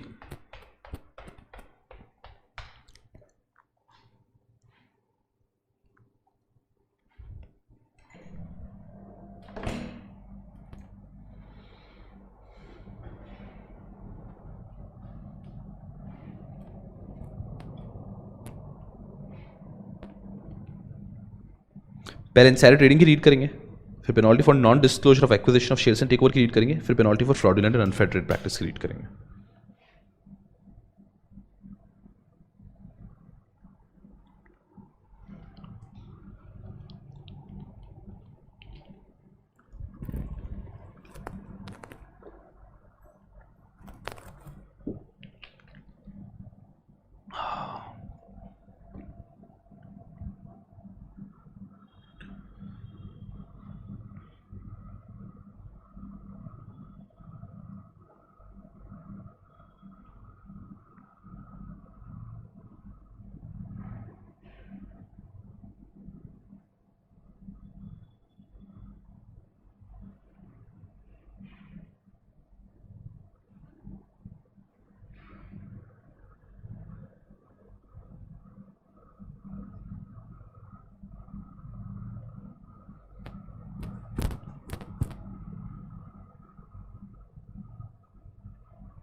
चलिए यार, आशा करता हूं आपने एक बार देखा होगा, कुछ सिमिलैरिटीज मिल रही होंगी, right? Penalty for insider trading, penalty for non disclosure of acquisition of shares and take over, penalty for fraudulent and unfair trade practice. चलो यार 100% फोकस यहां पे, ठीक है? फोकस। सबसे पहले हम क्या करते हैं, पहली पेनल्टी में लिख देता हूं यहां पे, penalty for insider trading, minimum कि कम से कम अगर इनसाइडर ट्रेडिंग किए हो तो 10 लाख तो लगेंगे ही लगेंगे। 10 lakh is the minimum amount of penalty and maximum it could be what? Another, there are two options. Maximum it could be either 25 crore or 3 times of profit made, whichever is higher. यहां पे उन्होंने वैसे ही रखा है, insider trading को बहुत ज्यादा रोकने की जरूरत है। आपके सिलेबस में इनसाइडर ट्रेडिंग रेगुलेशन नहीं है और अपेक्षित भी नहीं है, बट जैसे कि सीएस के बच्चों के अंदर इनसाइडर ट्रेडिंग होता है। मैं कह रहा हूं क्या रेगुलेशन है, मतलब दीवाने हो जाओगे, इधर उधर भागोगे, ऐसा रेगुलेशन है इनसाइडर ट्रेडिंग। इनसाइडर ट्रेडिंग का सबसे बड़ा परेशानी यह है कि गवर्नमेंट कितना भी कुछ कर ले, इनसाइडर ट्रेडिंग को पूरा कर्ब नहीं कर पाती। Insider trading is very difficult to prevent 100%, it's very difficult, very very difficult. तो इसलिए गवर्नमेंट क्या करती है, समझना ध्यान से, उसको आप इस तरह से कंपेयर करो कि क्लास में एक मासूम सा टीचर मेरे जैसा पढ़ा रहा है, ठीक है? इमेजिन करो मैं पढ़ा रहा हूं ऐसा, ABCDEFGHIJKLM, और आप क्या कर रहे हो पीछे से सुनना, आपने वहां से अलग से एक बच्चे ने ऐसी वाली आवाज निकाली, कैसी वाली, ठीक है? किसी ने, ठीक है, मैंने ऐसे देखा, आवाज ही नहीं, क्लास में बैठे 200-250 बच्चे, मैंने कहा समझ में नहीं आया, ठीक है मैं वापस पढ़ा रहा हूं, ABCDEFGHI, अब उधर से किसी कोने से ऐसी आवाज आई, ठीक है? फिर मैं वापस पढ़ने लगा, यार प्रॉब्लम ये हो रही है, मैं इधर घूम रहा हूं और ये आवाज ऐसी निकालता है एक व्यक्ति कि उसको पकड़ना इंपॉसिबल है। आपको पता होगा ना किस प्रकार की आवाजें निकाली जाती है क्लास में, राइट? तो उसको पकड़ना इंपॉसिबल है यार, कैसे पकड़ूं मैं? तो फिर मैं ऐसे पढ़ रहा था, वापस आगे मैं ABCDN, मैंने ABCD और मैंने ऐसे देखा, और तभी वहां पे बचा था ऐसी आवाज निकालने वाला था, मैंने कहा उठ उठ इधर आ, और उसको मैंने खूब फोड़ा उसको, और उसको मैंने क्लास से निकाल दिया। मेरी बात को समझना अच्छे से, मेरी बात को समझना यार, उस बालक ने एक छोटी सी गलती की थी, उस बालक ने एक छोटी सी गलती की थी, तो उस छोटी सी गलती के लिए मेरा जो रिएक्शन था ना, ये प्रोपोर्शनेट नहीं था। My reaction to that person was not proportionate. उसने छोटी सी मिस्टेक की थी, बट मैंने उसको क्लास से निकाल दिया, तो the reaction was not proportionate. But ये मुझे क्यों करना पड़ा? मुझे ये इसलिए करना पड़ा बिकॉज ये एक ऐसा एक्ट है जो क्लास में, मान लीजिए 250 स्टूडेंट्स हैं, उनमें से 50 स्टूडेंट्स ऐसी चीजें कर रहे हैं, लेकिन एक मासूम टीचर के लिए उनको पकड़ना संभव नहीं है, पकड़ में ही नहीं आते कौन कर रहे हैं। तो जो पकड़ में आ गया उसको फोड़ो, और उसको इतना ज्यादा फोड़ो कि एक एग्जाम्पल क्रिएट हो जाए कि वो बालक घर पे भी नहीं करेगा। Are you understanding?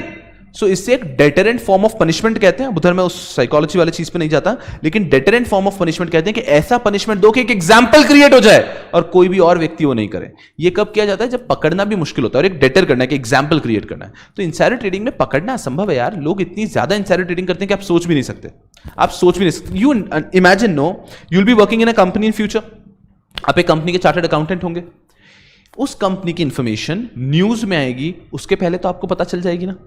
तो अगर एक चार्टर्ड अकाउंटेंट, एथिकली नहीं करेगा कोई भी वैसा, बट अगर एक चार्टर्ड अकाउंटेंट उस इंफॉर्मेशन को अपने फ्रेंड, रिलेटिव, पापा मम्मी, भैया भाभी को पास ऑन कर देता है, बहन जिया जी, भाई फेमिनिज्म जिंदाबाद, सबको ले रहा हूं मैं, ठीक है? नाउ अंडरस्टैंड, अगर वो सब तक पास ऑन कर देता है, ठीक है, तो भाई साहब ये भी तो उन लोगों ने ट्रेड कर दिया, इनसाइडर ट्रेडिंग हो गई ना, उन लोगों ने ट्रेड कर दिया, इनसाइडर ट्रेडिंग हो गई ना। सो इनसाइडर ट्रेडिंग रोकना संभव है, लेकिन अगर पकड़े गए तो सेबी आपको फोड़ देगा। क्या रखी पेनल्टी आपके ऊपर? Minimum 10 lakh, maximum 3 times of profit made, और 25 करोड़ विचएवर इज हायर। मैंने क्या किया था, मेरे भाई ने मुझको इंफॉर्मेशन दे दी कि इनसाइडर उस कंपनी के शेयर बढ़ने वाले हैं, मैंने 15 लाख के शेयर्स खरीद लिए। 3 दिन बाद वो शेयर्स 20 लाख के हो गए, मैंने बेच दिए, 5 लाख का प्रॉफिट हुआ, मैं बहुत खुश हुआ, मैं बहुत नाच रहा था। सेबी के पकड़ में आ गया किसी तरह से ट्रांजैक्शन। कैसे पकड़ में आएगा? मैंने आपको खुद ने कहा कि पकड़ना बहुत मुश्किल है। सेबी ने किसी तरह से ट्रांजैक्शन को पकड़ लिया, किसी तरह से ट्रांजैक्शन को पकड़ लिया। मेरे ऊपर कितना पेनल्टी लगा सकता है सेबी? मेरे ऊपर कितना पेनल्टी लगा सकता है सेबी? मिनिमम 10 लाख, मैक्सिमम 25 करोड़ और 3 times of profit made. My profit made is what? 5 lakh into 3 15 lakh, 15 lakh और 25 crore, what is higher? 25 crore. SEBI can penalise me with 25 crore. SEBI is the right to penalise me with 25 crore. तो ऐसा भाई साहब इंसॉल्वेंट कर दोगे एक नॉर्मल आदमी को, आप इंसॉल्वेंट कर दोगे। So my point here is just कि इतना ज्यादा पनिशमेंट रखा गया है जस्ट टू डिटरमेंट के हिसाब से कि आगे कोई ऐसा काम ना करे। ठीक है बेटा जी, तो ये हो गया penalty for insider trading. Minimum 10 lakh, maximum is 25 crore और 3 times of profit made whichever is higher. ठीक है बेटा जी, फिर आता है penalty for non disclosure of acquisition of shares and take over. Penalty for non disclosure of acquisition of shares and take over. देखो मुझे फ्लिप करके वहां जाना होगा, आई थिंक स्क्रीन पे चेंज नहीं होगा। पेनल्टी फॉर नॉन डिस्क्लोजर, बहुत बढ़िया।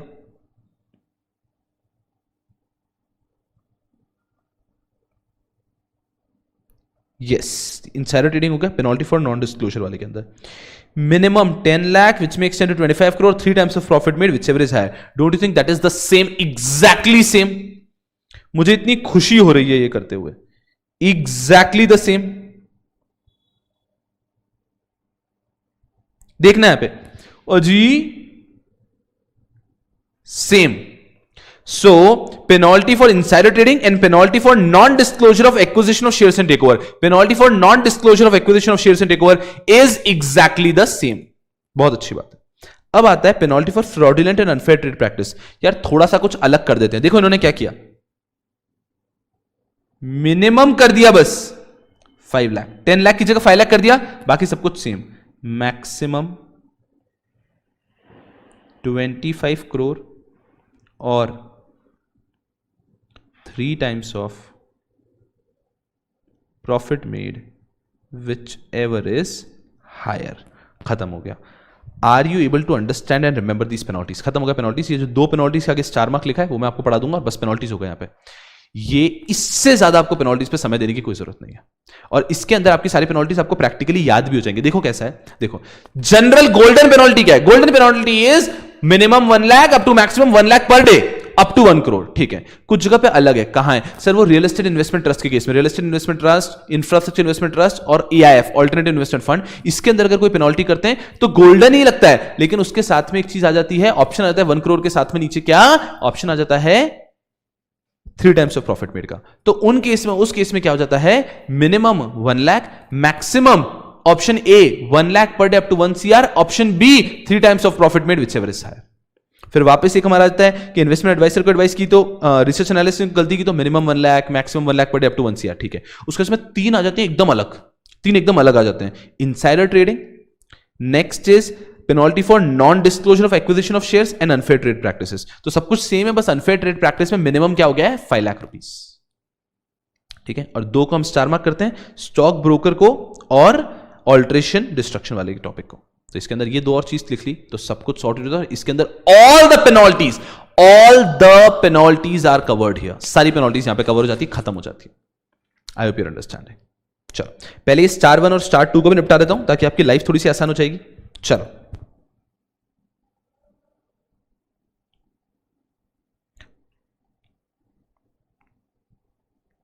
चलिए स्टार 2 कंप्लीट कर लेते हैं क्योंकि that is very similar to insider trading.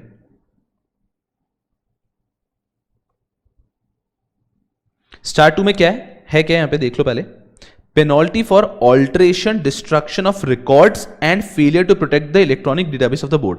Penalty for alteration, destruction, extra of record and failure to protect the electronic database of board. समझ में आ रहा है कि आपने ऑल्ट्रेशन, डिस्ट्रक्शन कर रहे हैं रिकॉर्ड्स का, failure to protect the electronic database, क्या आप सेबी के इलेक्ट्रॉनिक डेटाबेस को प्रोटेक्ट नहीं कर रहे हैं, अनऑथराइज तरीके से कोई इन्फॉर्मेशन ला रहे हैं वगैरह। तो ये सारी चीजें अगर आप कर रहे हैं, कोई भी आपने डिस्ट्रक्ट किया, अपने रिकॉर्ड्स को फॉल्सिफाई किया, डिस्ट्रैक्ट किया है, तो उन सबके लिए यहां पर पेनल्टी है। पेनल्टी क्या है?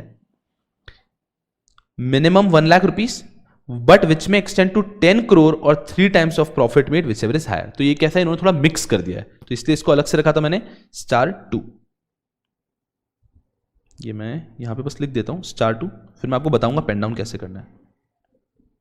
स्टार 1 के लिए जगह छोड़ देता हूं थोड़ी सी, एंड स्टार 2 में वो क्या कह रहे हैं? मिनिमम 1 लाख, मैक्सिमम 2 ऑप्शन दे रहे हैं। मैक्सिमम वो एक जगह पे कह रहे हैं 10 करोड़ और 3 times of profit made whichever is higher. So minimum is 1 lakh, extent 10 crore और 3 times of profit made whichever is higher. This is what they're trying to say. अगर आपने रिकॉर्ड्स को फॉल्सिफाई वगैरह किया है, अनऑथराइज तरीके से लिया है वगैरह. अब स्टॉक ब्रोकर के केस में एक चीज कर लेते हैं हम, wrap up. Simple. Stock broker में 3 प्रकार के डिफॉल्ट्स हैं. स्टॉक ब्रोकर में 3 प्रकार के डिफॉल्ट्स हैं.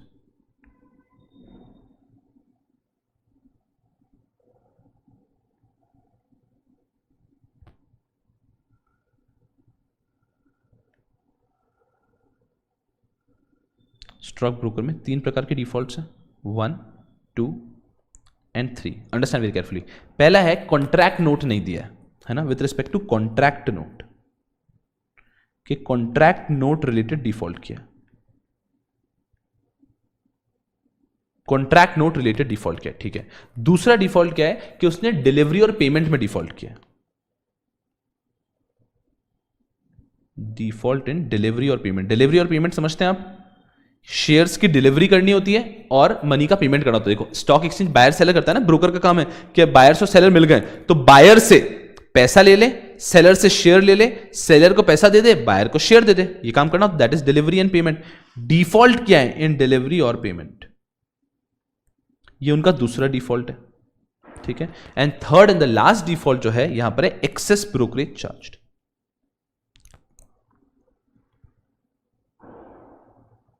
एक्सेस ब्रोकरेज चार्ज, कि अगर एक्सेस ब्रोकरेज चार्ज कर लिया तो कॉन्ट्रैक्ट नोट में अगर डिफॉल्ट किया है तो अलग है, यहां पे अलग है और यहां पे अलग पेनल्टी है. सबसे फेवरेट पेनल्टी कहां पर है, default and delivery and payment, क्योंकि हमारा रेगुलर वाला ही आ जाएगा. अजी minimum not less than 1 lakh, maximum 1 lakh per day, up to 1 crore. ये हो गया. अब आता है कॉन्ट्रैक्ट नोट में डिफॉल्ट किया, कि अगर किसी व्यक्ति ने कॉन्ट्रैक्ट नोट में डिफॉल्ट किया है तो यहां पे क्या लिखा है, liable to a penalty of minimum 1 lakh which में extend to 1 crore for which the contract note was required to be issued. ठीक है.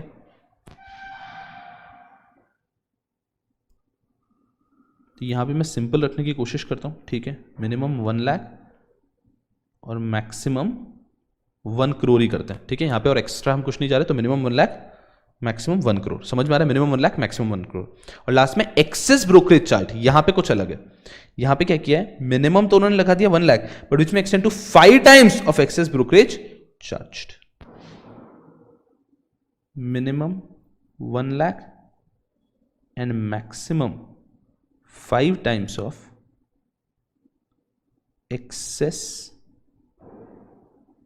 Brokerage charged.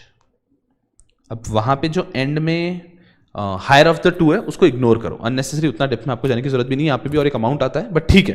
This is what is given in your module as well and this is what is given in the bare act as well. एकदम simple.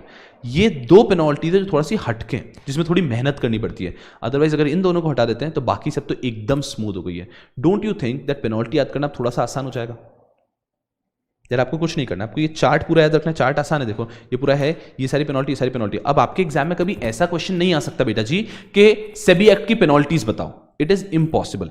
They might, ideally तो उन्हें penalty पे question नहीं पूछना थी, but they might just give you one particular कि बताओ insider trading की पेनल्टी क्या है, तो आपको उसकी पेनल्टी पता नहीं होगी. बताओ penalty for certain default in case of mutual fund क्या है, तो म्यूचुअल फंड की पेनल्टी बतानी होगी. तो आपको इस प्रकार से आपको वो लोग देंगे कि क्या डिफॉल्ट है और आपको उसकी पेनल्टी बतानी होगी. तो I think with the help of this chart I have not just taught you the penalty, I think I have made an attempt कि आपको पेनल्टीज अभी याद भी हो गई होंगी. अभी ये पेनल्टीज आपको याद भी हो गई होंगी. I hope that, right?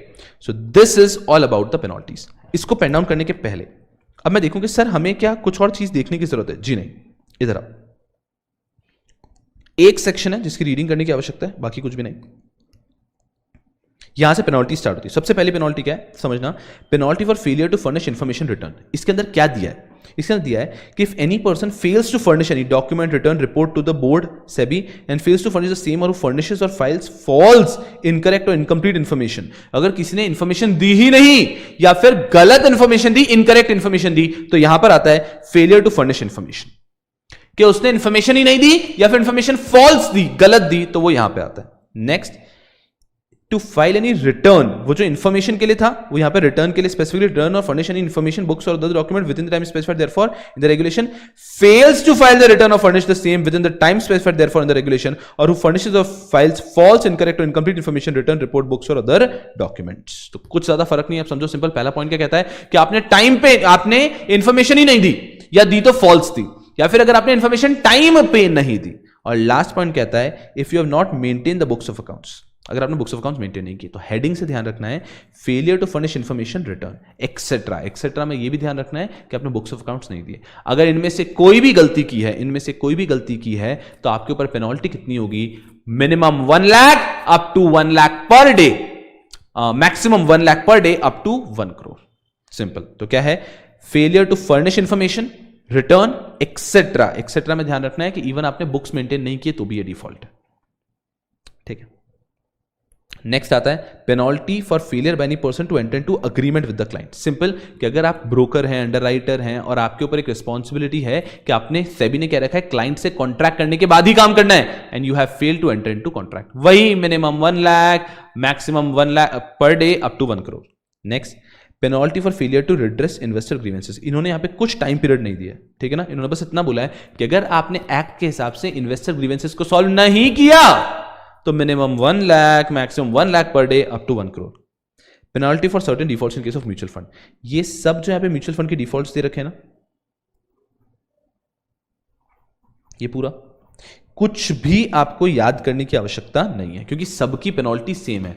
खुदा न खास्ता अगर ऐसा होता ना कि इनमें से कुछ की पेनल्टी अलग होती तो भाई साहब आपके लिए संघर्ष हो जाता। ठीक है, तो आपको कुछ याद करने की जरूरत नहीं, एक बार देख लेते हैं हम लोग कि क्या है। कि अगर मान लीजिए म्यूचुअल फंड ने क्या किया, required under this act or rules regulation made there to obtain a certificate of registration, बिना रजिस्ट्रेशन सर्टिफिकेट लिए आपने म्यूचुअल फंड का काम चालू कर दिया, डिफॉल्ट है। Fails to comply with the terms and condition of certificate, certificate लिया बट सर्टिफिकेट के जो टर्म्स एंड कंडीशन थे सेबी के, उसको कंप्लाई किए बिना स्टार्ट किया।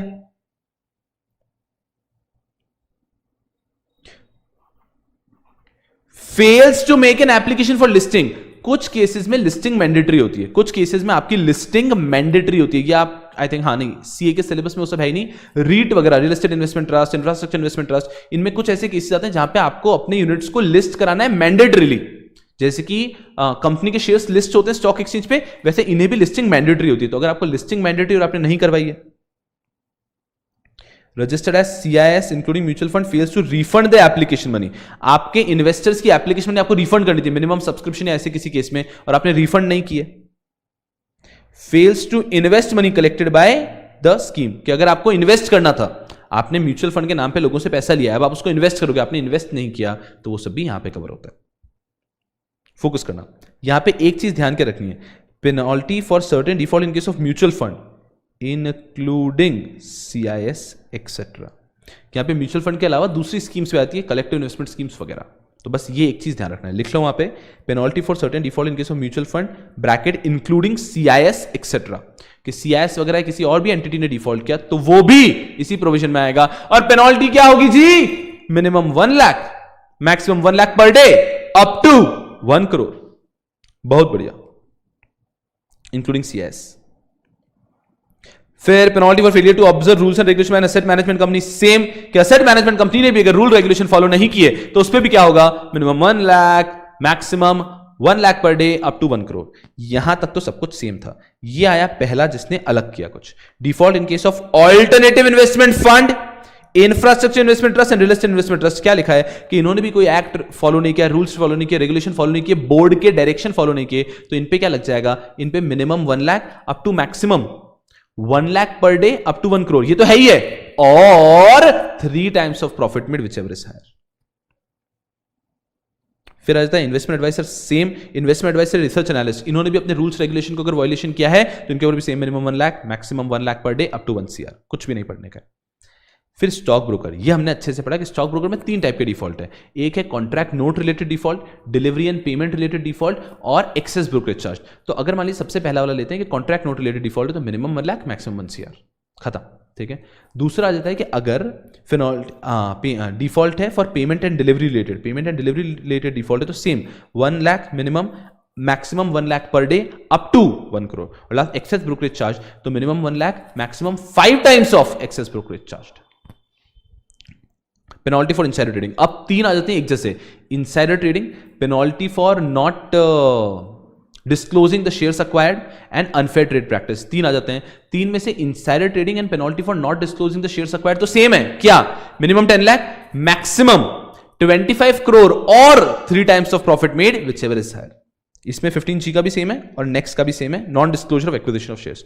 फिर थोड़ा सा चेंज आता है, नॉन डिस्क्लोजर ऑफ फिफ्थ आ जाता है आपका non disclosure acquisition of shares and take over, ठीक है। ये यहां पर थोड़ा सा एक चीज आपको चेंज करनी है, वेट, ये जो दिखा है ना आपके penalty for non disclosure of 15HA में आओ नोट्स में, penalty for non disclosure of acquisition of shares and take over 15HA, इसकी हेडिंग चेंज करो, अपने चार्ट में एकदम सही हेडिंग है, penalty for unfair trade practice, आप यहां से लिख लो, अपने चार्ट से भी लिख सकते हो, 15HA अपने चार्ट से लिखो, penalty for fraudulent and unfair trade practices, penalty for fraudulent and unfair trade practices 15HA, 15HA करो, penalty for fraudulent and unfair trade practices, ठीक है। मैंने आपको पहले भी कहा, अगर कुछ ऐसा आपको कभी कंफ्यूजन होता है ना, तो best thing to go for is bare act, that clears the first. तो अगर मान लीजिए penalty for fraudulent and unfair trade practice है, तो ये भी सिमिलर है insider trading and non disclosure of takeover जैसा, बट डिफरेंस क्या है? डिफरेंस बस एक चीज का है, वहां पे मिनिमम 10 लाख था, यहाँ पे मिनिमम 5 लाख है, तो minimum 5 lakh rupees, maximum 25 crore और 3 times of profit made, same. और फिर आता है ये alteration, destruction of record and failure to protect the electronic database. इसको एक बार रीड कर लेते हैं हम लोग, ठीक है। एनी पर्सन हु, किसी भी व्यक्ति ने knowingly alters, destroys, mutilates, conceals, falsifies or make a false entry in any information record document including electronic record which is required under the act, तो एक्ट में अगर किसी भी प्रकार का कोई भी रिकॉर्ड मेंटेन करने का काम था जिसको आपने गलत तरीके से रिकॉर्ड मेंटेन किया, फिर ऑल्टर किया है, फिर फॉल्सिफाई किया है, तो आपने प्रोविजन वायलेट किया। or any rules and regulation made thereunder so as to impede, obstruct or influence the investigation, inquiry, audit, inspection or proper administration of any matter within the jurisdiction of the board। अगर आपने किसी भी तरह से अपने documents को falsify, alter करने की कोशिश की है, तो वो एक ऑफेंस है। Next, for the purpose of this clause, a person shall be deemed to have altered, concealed, destroyed such information record document in case he knowingly fails to immediately report matter to the board। मतलब आपको पता था कि उसने किया, लेकिन आपने बताया नहीं सेबी को, आपको पता है कि अपने जूनियर ने किया, लेकिन आपने सेबी को बताया नहीं, तो माना जाएगा कि आप भी इसमें इन्वॉल्व थे, ठीक है। And fails to preserve the same till the information continues to be relevant to any investigation, inquiry वगैरह से, without being authorized to do so, access or tries to access or denies of access or modifies access parameter to the regulatory database in the regulatory data in the database। कि उसने क्या किया, उसको access नहीं था फिर भी access ले लिया, या फिर किसी ऑथराइज व्यक्ति को एक्सेस देना था, नहीं दिया, of the regulatory data of the database, कि डेटाबेस में जो डेटा है उसका ऑथराइज एक्सेस नहीं हो रहा है, अनऑथराइज तरीके से एक्सेस किया। Without being authorized to do so, download, extract copies or reproduce in any form of regulatory data maintained in the system database। कि जो हमारे सिस्टम डेटाबेस में था उसको अनऑथराइज तरीके से प्रिंट वगैरह कर रहे हैं, बांट रहे हैं। Knowingly introduce any computer virus or other computer containment into the system database and bring out a trading halt। Virus वगैरह डाल दिया आपने। Without authorization disrupt the function of system database, आपने system database को disrupt किया। Knowingly damages, destroys, deletes, alters, diminishes in value or utility or affect by any means the regulatory data in the system database। अरे मतलब जो information data है ना, record है, उसके साथ छेड़छाड़ की। Knowingly provide any assistance or to cause any other person to do any of the acts specified above। इनमें से कोई भी काम आपने खुद ने किया, किसी को मदद की, तो क्या होगी पेनल्टी?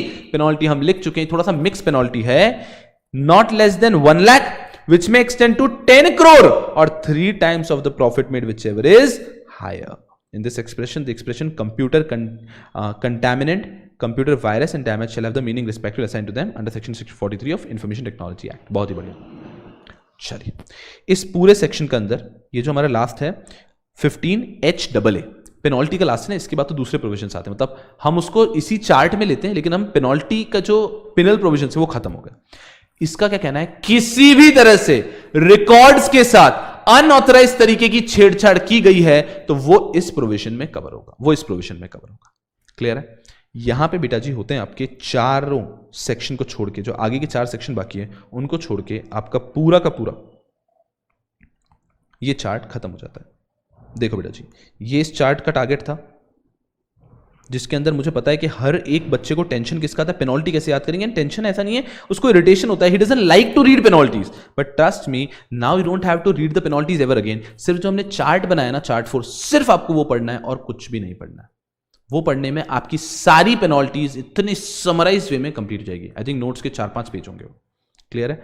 तो यहां पे खत्म होता है। We are just left with reading these 4 things. ये 4 सेक्शन अच्छे से पढ़िए तो इंटरेस्टिंग भी। इसमें एक चीज इतना मजा आएगा ना, आप दीवाने हो जाओगे। अरे मैं कह रहा हूं दीवाने हो जाओगे, इतना बेहतरीन सेक्शन है। ये 4 चीजें पढ़नी है and you will be all done with respect to this chart. इसके बाद में सिर्फ 2 और चार्ट है और चैप्टर समाप्त हो जाएगा। क्लियर हो? तो ये चार्ट 4 है। अब मैं आपसे क्या अपेक्षा करता हूं यारो? पहली अपेक्षा तो मेरी आपसे ये है that you have really truly understood everything. You have really truly understood everything. अच्छे समझ में आया? ये चार्ट अपने पेन डाउन कर लेना है अपनी नोट्स में, अपनी जगह पे जहां पे आप चार्ट 1, चार्ट 2, चार्ट 3 लिखे हैं, वहां पे चार्ट 4 देके ये पेन डाउन कर लो। चार्ट 4 देके ये पेन डाउन कर लो अच्छे से। नाउ आई अंडरस्टैंड कि आपको लिखने में थोड़ी परेशानी होगी बिकॉज बहुत छोटा सा लिखा हुआ है, तो मैं कोशिश करता हूं कि ये बात लिख पाए। क्लियर है बेटा जी? मुझे बताओ, इज इट लेजिबल? क्या इज इट लेजिबल? ऐसे पेन डाउन कर पाओगे क्या? हाँ, मैं तो साइड में हट जाऊंगा। इसको ऐसे पेन डाउन कर पाओगे क्या? Is it legible or it's too small? Is it legible people? Legible है क्या? है क्या लेजिबल? बोलो यारो, बोलते क्यों नहीं? बोलते क्यों नहीं? बोलो यारो।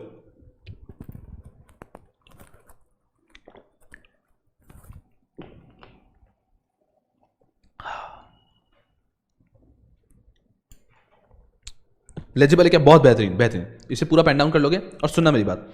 अब आपके मन में एक इच्छा आएगी कि सर ने जो स्टार 1 और स्टार 2 लिखा है वो भी हम यहीं पे जगह करके लिख देंगे। नहीं, मैं कह रहा हूं स्टार 1 और स्टार 2 को ऐसा ही लिख देना और फिर नीचे स्टार को मार्किंग करके। ये आपको पता है रेफरेंसिंग कैसे दे रहे हैं? तो मैंने आपको स्टॉक ब्रोकर का स्टार 1 का रेफरेंसिंग दिया जो हम नीचे लिखेंगे, और उसके बाद में हमने ऑल्ट्रेशन डिस्ट्रक्शन का स्टार 2 का रेफरेंसिंग जो नीचे लिखेंगे, उसको नीचे लिखना। अगर उसको भी आपने इसमें लिख दिया तो याद नहीं रहेगा। ये चार्ट ऐसा ही बनाना एग्जैक्टली जैसा मैंने बनाया है। ठीक है बेटा जी? ठीक है, नाउ फुल स्पीड में पेन इट डाउन। ठीक है, ये पूरा पेन डाउन करेंगे आप और उसके बाद में हम लोग रिमेनिंग 4 सेक्शंस पढ़ेंगे और एकदम प्यार मोहब्बत से आपका पूरा का पूरा चैप्टर का ये पर्टिकुलर चार्ट खत्म होगा। Yes people, go ahead and pen it down.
जैसे ही यारों होता है एक बार बताइएगा कि हो चुका है। थोड़ा सा स्पीड में लिखेंगे यारों, फुल स्पीड में।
Is it done, people?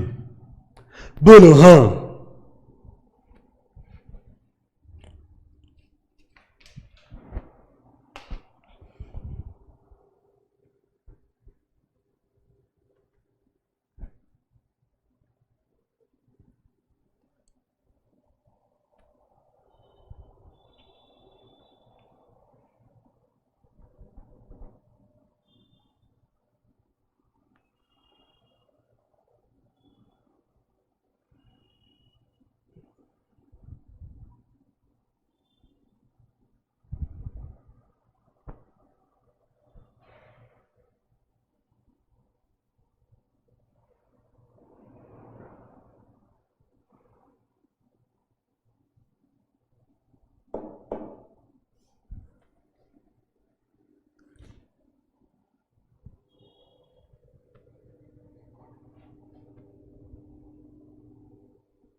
बोलो डन।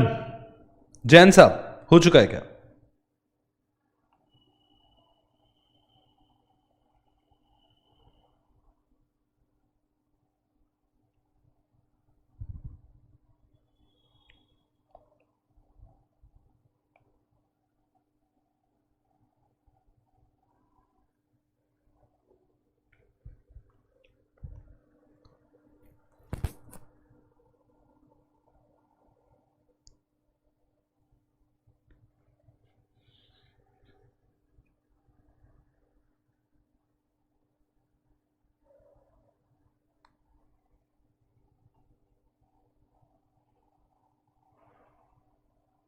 चलिए बेहतरीन, क्या बात है।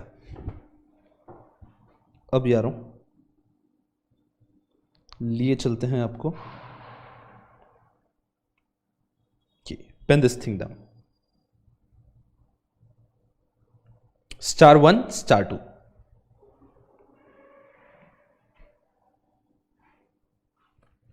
pen this thing down. Yup, yup, yup, yup, yup. Wonderful.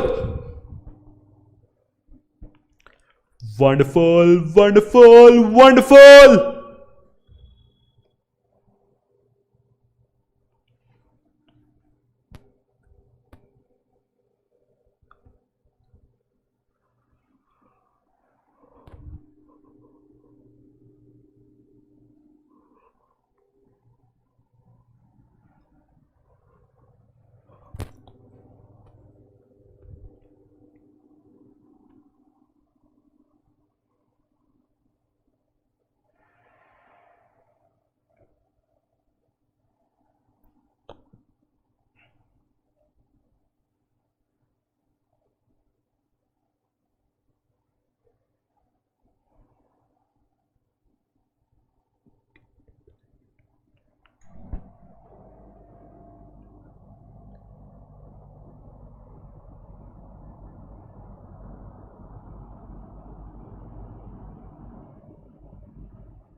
चलिए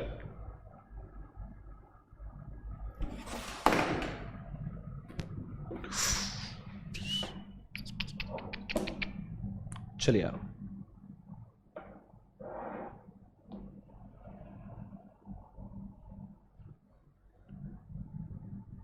आगे बढ़ेंगे यारों, या फिर ये पेन डाउन कर रहे हैं आप? कर रहे हैं तो कर लीजिए। लास्ट 1 मिनट 60 मोर सेकेंड्स, फटाफट से रैप अप करो तो आगे बढ़ेंगे।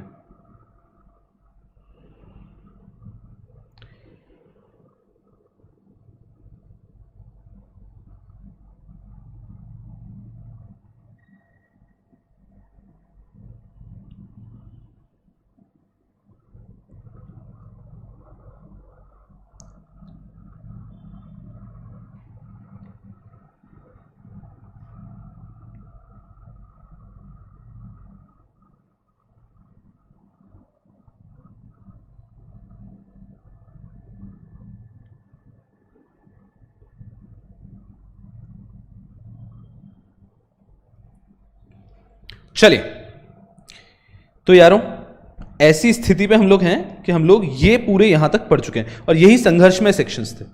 ये संघर्षमय थे बिकॉज इसके अंदर कुछ बहुत ज्यादा लॉजिकल चीज नहीं होती। इन्होंने बोला ये ऑफेंस किया तो ये पेनल्टी है, and somehow we have sealed it and we have nailed it. चलो यारों, अब आते हैं इन 4 सेक्शंस पे और बस इतना सही मुझे आपको पढ़ाना है, कोई चिंता की बात नहीं है, ठीक है। और बहुत ज्यादा आसान सेक्शंस हैं, कोई चिंता की बात नहीं यहां पे भी। सबसे पहले आते हैं पार्ट 2 एडजुडिकेट पे। चलिए पावर टू एडजुडिकेट, ये मैं आपको बातों ही बातों में पहले पढ़ा चुका हूं, बट एक और बार बोलता हूं इस बारे में। पावर टू एडजुडिकेट में क्या कह रहा हूं, सिंपल तरीके से इन्होंने कहा है, वैसे तो SEBI has the power to adjudicate, वैसे तो SEBI has the power to adjudicate, कि सेबी के पास ताकत होती है एडजुडिकेशन करने की, लेकिन मगर सेबी हर जगह पे तो नहीं हो सकती है। इंडिया में सिक्योरिटीज मार्केट के इतने ज्यादा केसेस होते हैं, इतनी ज्यादा लोगों को परेशानी होती है, इतनी ज्यादा कंप्लेंट्स होती है, that SEBI can not itself adjudicate all the cases, and hence SEBI decided to appoint adjudicating officer. तो सेबी ने डिसाइड किया कि सेबी की हायरार्की में, उसमें जो इतने सारे लोग काम करते हैं ऑफिसर्स, उसमें से कुछ लोगों को अपॉइंट किया जाएगा adjudicating officers who have been given the power like SEBI to adjudicate. कोई भी कंप्लेन उनके पास आएगी, वो उस कंप्लेन को देखेंगे, दोनों पार्टीज की बात सुनेंगे, and adjudicating officer can pass the order as well.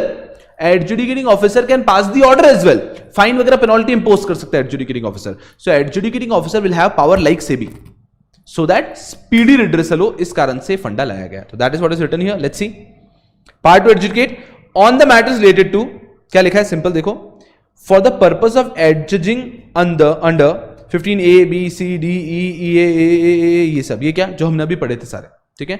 तो इन सब केसेस के लिए बोर्ड में अपॉइंट, उन्होंने सब्सटैंशियली कवर किए, ठीक है, सब्सटैंशियली कवर किए यहां पे। अब आप उसको पीछे कंपेयर करोगे ना, आपको जो पिछले पेजेस पे दिए, तो आपको एग्जैक्टली समझेगा कि कौन कौन से पॉइंट कवर किए। उन सब के लिए बोर्ड में appoint any officer, understand, highlight करो इसे, not below the rank of division chief. Sir ये डिविजन चीफ क्या है? सेबी के अंदर हायरार्की है, तो उस हायरार्की में डिवीजन चीफ है समवेयर इन मिडिल, और उसके ऊपर अपर ऑफिशियल्स हैं, उसके नीचे लोअर ऑफिशियल्स हैं। तो उन्होंने कहा कि डिवीजन चीफ और उसके ऊपर के किसी भी ऑफिसर को हम अपॉइंट कर सकते हैं as adjudicating officer. So adjudicating officer कौन बन सकता है? सेबी किसे एडजुडिकेटिंग ऑफिसर बना सकता है? Any person not below the rank of division chief. Division chief और उसकी अपर लेवल पे जो काम कर रहा है, उनमें से किसी को भी एडजुडिकेटिंग ऑफिसर बनाया जा सकता है। देखना ध्यान से। So, board may appoint any officer not below the rank of division chief to be adjudicating officer for holding an inquiry in the prescribed manner after giving any person concerned a reasonable opportunity of being heard for the purpose of imposing any penalty. कि board appoint कर सकता है किसी भी व्यक्ति को not below the rank of division chief, इसमें ऊपर जो भी है इनमें से किसी भी व्यक्ति को बोर्ड अपॉइंट कर सकता है एज एडजुडिकेटिंग ऑफिसर, जो दोनों लोगों की बात सुनेगा और उसके अंदर पेनल्टी इंपोज कर सकता है। बहुत ही बढ़िया। On holding of any inquiry, अब थोड़ा डिटेल बात कर रहे हैं बस। The adjudicating officer shall have power to summon and enforce the attendance of any person acquainted with the facts and circumstances of the case, to give evidence or to produce any document which in the opinion of the adjudicating officer may be useful for or relevant to the subject matter of the inquiry. तो inquiry जब adjudicating officer कर रहा है, वो किसी भी व्यक्ति को बुला भी सकता है, समन कर सकता है, किसी भी डॉक्यूमेंट को बुला सकता है। जैसे सेबी के पास सिविल कोर्ट जैसी पावर थी ना, क्योंकि सेबी को एडजुडिकेट करना था। जब सेबी ने एडजुडिकेशन का काम दिया इसको कि हे एडजुडिकेटिंग ऑफिसर तू संभाल, तो उसको थोड़ी पावर्स भी तो देनी पड़ेगी। तो उसको पावर दी उसने कि जा बेटा यू कैन समन एनीवन, जा बेटा you can ask for any documents, and if on such inquiry he is satisfied that the person has failed to comply with the provision of any of these sections specified in subsection 1, he may impose such penalty as he thinks fit in accordance with the provision of any of those sections। कि इनमें से कोई भी section का case होता है तो वो केस एडजुडिकेटिंग ऑफिसर संभाल सकता है, उसके पास पावर है, he can summon any person as well as he can ask for any documents, और उन सबको मद्देनजर रखते हुए उसको लगता है कि इस व्यक्ति ने वॉयलेट किया था, so adjudicating officer can order penalty, वो पेनल्टी ऑर्डर कर सकता है डायरेक्टली। ब्यूटीफुल। नेक्स्ट, अभी लास्ट पॉइंट इतना सा, order pass by adjudicating officer is not justified. कहने का मतलब है व्हाट इफ जो एडजुडिकेटिंग ऑफिसर ने ऑर्डर पास किया सेबी को लगता है वो इरोनियस है, वो जस्टिफाइड नहीं है, तो सेबी उस ऑर्डर को कैंसिल करके फ्रेश ऑर्डर पास कर सकती है, क्योंकि सेबी के बच्चे सब, SEBI has appointed all of these people कि जाओ एडजुडिकेशन करो, बट सेबी को कभी लगता है कि किसी ने भी गलत ऑर्डर पास कर दिया है तो सेबी उसे कैंसिल करके फ्रेश ऑर्डर पास कर सकती है। ये लिखा है। The board SEBI may call for and examine the record of any proceedings, and if it considers that the order passed by the adjudicating officer is erroneous to the extent it is not in the interest of securities market, it may, after making or cause to be made such inquiry as it deems fit, pass an order enhancing the quantum of penalty if the circumstances so justify, provided that no such order can be passed unless the person concerned has been given an opportunity of being heard in this manner। Simple है, सेबी को अगर कभी भी लगता है कि यार जो ऑर्डर एडजुडिकेटिंग ऑफिसर ने पास किया है that order is not fair, वो ऑर्डर सही नहीं है, तो सेबी क्या कर सकता है, सेबी उस ऑर्डर में खुद इंक्वायरी करके उस ऑर्डर की पेनल्टी को बढ़ा भी सकता है। यहां तक जो लिमिटेड तरीके से हम पढ़ते हैं, यहां पर ये लगता है कि सेबी सिर्फ उस पेनल्टी को बढ़ा सकता है, तो जो पेनल्टी एडजुडिकेटिंग ऑफिसर ने ऑर्डर की है उसे सेबी सिर्फ बढ़ा सकता है, ये हमें लगता है इसकी रीडिंग से। That's it. And limit, or after giving an opportunity of being heard, that's obvious. Limitation period provided further that nothing contained in this subsection shall be applicable after an expiry of period of 3 months from the date of order passed by the adjudicating officer or disposal of the appeal under 15T whichever is earlier। 15T तो आपने देखा ही नहीं अभी तक, but simple अभी तक यहाँ पे कि अगर 3 months हो गए एडजुडिकेटिंग ऑफिसर के ऑर्डर को, और या फिर अपील की थी उसने, अपील किससे करते हैं, प्रोसीजर आप नेक्स्ट चार्ट में पढ़ने वाले हो, चैप्टर के नेक्स्ट पार्ट में जहां मैं सैट के बारे में पढ़ाऊंगा। What is SAT? Securities appellate tribunal. कि अगर आप सेबी के ऑर्डर से खुश नहीं है या फिर एडजुडिकेटिंग ऑफिसर के ऑर्डर से खुश नहीं है तो आप सैट के पास जा सकते हैं। तो यहां पे सिंपल लिखा है कि सेबी कभी भी पेनल्टी को अभी नॉर्मली इनहेंस कर सकता है, उसको लगता है कि ऑर्डर इरोनियस था तो, लेकिन वो कब किसके बाद नहीं कर सकता है कि अगर अपील की थी और अपील डिस्पोज ऑफ हो गई है या फिर 3 months एक्सपायर हो गए तो उसके बाद में 3 months होने के बाद या अपील डिस्पोज होने के बाद में सेबी ऑर्डर को इनहेंस नहीं कर सकता। सिंपल, खत्म हो गया यहां पे बात। ठीक है, आगे का कुछ और पॉइंट है, पर पहले यहां पे हमने क्या पढ़ा, पार्ट टू एडजुडिकेट। ये जो 15I के अंदर हम पढ़ रहे हैं, यहां पे क्या पढ़ रहे हैं, SEBI has the right to adjudicate, so SEBI has delegated this power, SEBI can appoint certain people not below the rank of division chief to work as adjudicating officer. Done. ठीक है, ये एडजुडिकेटिंग ऑफिसर क्या करेंगे, इनके power है to summon someone, to call for documents, inquiry करेंगे अच्छे से, thereafter they can order penalties. ठीक है, नेक्स्ट, अगर कभी भी सेबी को लगता है that the order passed by adjudicating officer is erroneous, the order passed by adjudicating officer is erroneous, तो SEBI can do what, SEBI can call and increase the amount of penalty after doing their inquiry and giving an opportunity of being heard. SEBI उस penalty को बढ़ा सकता है, लेकिन इसके लिए एक लिमिटेशन पीरियड है। लिमिटेशन का मतलब समझते हैं कि उसके बाद सेबी कुछ नहीं कर पाएगा। किसके बाद सेबी कुछ नहीं कर पाएगा, या तो 3 months हो गए, एडजुडिकेटिंग ऑफिसर ने ऑर्डर पास किया है उसके बाद 3 months हो चुके हैं, एडजुडिकेटिंग ऑफिसर ने ऑर्डर पास किया है उसके बाद में 3 months हो चुके हैं, उसके बाद में कुछ नहीं कर पाएगा सेबी। या फिर एडजुडिकेटिंग ऑफिसर के ऑर्डर के अगेंस्ट अपील की थी सैट के पास, सैट पढ़ना बाकी है आपका, सैट के पास अपील गई है और वो ऑर्डर अपील डिस्पोज हो गई है, उसके बाद में भी सेबी कुछ नहीं कर सकता। तो इन दोनों 3 months या फिर इसके बाद सेबी कुछ नहीं कर सकता, व्हिचएवर इज अर्लियर। क्लियर? चलो, व्हिचएवर इज अर्लियर का मतलब ऐसा कुछ लोड मत लो कि अगर अपील 2 महीने में डिस्पोज हो गई है तो सेबी ये नहीं बोलेगा ये मैं 3 महीने में तो कर सकता हूं। नहीं, ऑफ कोर्स अपील पहले डिस्पोज हो गई तो भी आप कुछ नहीं कर सकते, या 3 months एक्सपायर हो गए तो भी आप कुछ नहीं कर सकते। तो व्हिचएवर इज अर्लियर, तो अगर आपको याद रखना है तो रखो, लॉजिकली याद रख लो, सिंपल लॉजिकल रखोगे तो याद रखने की जरूरत नहीं पड़ेगी कि 3 months का टाइम है। लेकिन इस बीच अगर अपील कर दी थी उस व्यक्ति ने और अपील डिस्पोज हो गई है तो आप ऑफ कोर्स देन चेंज नहीं कर सकते, और अगर 3 months हो गए तो आप कभी भी चेंज नहीं कर सकते। Yes, so this is 15I, power to adjudicate. So SEBI has the power to adjudicate, which has been delegated to adjudicating officer, who can be any person not below the rank of division chief. अब इसके बाद में आता है यारों factors to be taken into account by adjudicating officer for quantum of penalty. समझना अच्छे से कि आज क्या हुआ, हमने ऐसा पढ़ा ना कि अगर इनसाइडर ट्रेडिंग की so the minimum penalty is 10 lakh rupees, the maximum penalty could be 25 crore. मैंने इनसाइडर ट्रेडिंग की तो मेरे ऊपर, अगर मैंने इनसाइडर ट्रेडिंग की तो मेरे ऊपर एग्जैक्टली कितनी पेनल्टी इंपोज हो सकती है? अगर मैंने इनसाइडर ट्रेडिंग की तो मेरे ऊपर एग्जैक्टली कितनी होगी? या 10 लाख में छोड़ दो ना, या फिर उस टाइम उसमें 25 करोड़ लगा दें। तो किन फैक्टर्स के बिना पे, based on what all factors to be taken into account by the adjudicating officer for quantum of penalty. Factors to be taken into account by adjudicating for quantum of penalty, by adjudicating officer for quantum of penalty. Complete कर लो इसको। Factors to be taken into account by the adjudicating officer for quantum of penalty, कि penalty का जो quantum है उसको determine करने के लिए एडजुडिकेटिंग ऑफिसर किस चीज को ध्यान रखेगा। अरे आप खुद सोचो ना, आप खुद प्रैक्टिकली सोचो कि आप एडजुडिकेटिंग ऑफिसर हो, आपको पता चल गया कि इस व्यक्ति ने इनसाइडर ट्रेडिंग किया है। अब आपने एक्ट देखा, एक्ट में लिखा है कि इसने इनसाइडर ट्रेडिंग किया तो मिनिमम 10 लाख, मैक्सिमम 25 करोड़ और 3 टाइम्स ऑफ प्रॉफिट मेड। ठीक है, तो उसने मान लीजिए प्रॉफिट किया था 20 लाख का, तो 20 लाख इंटू 3 60 लाख, 60 लाख और 25 crore, whichever is higher 25 crore.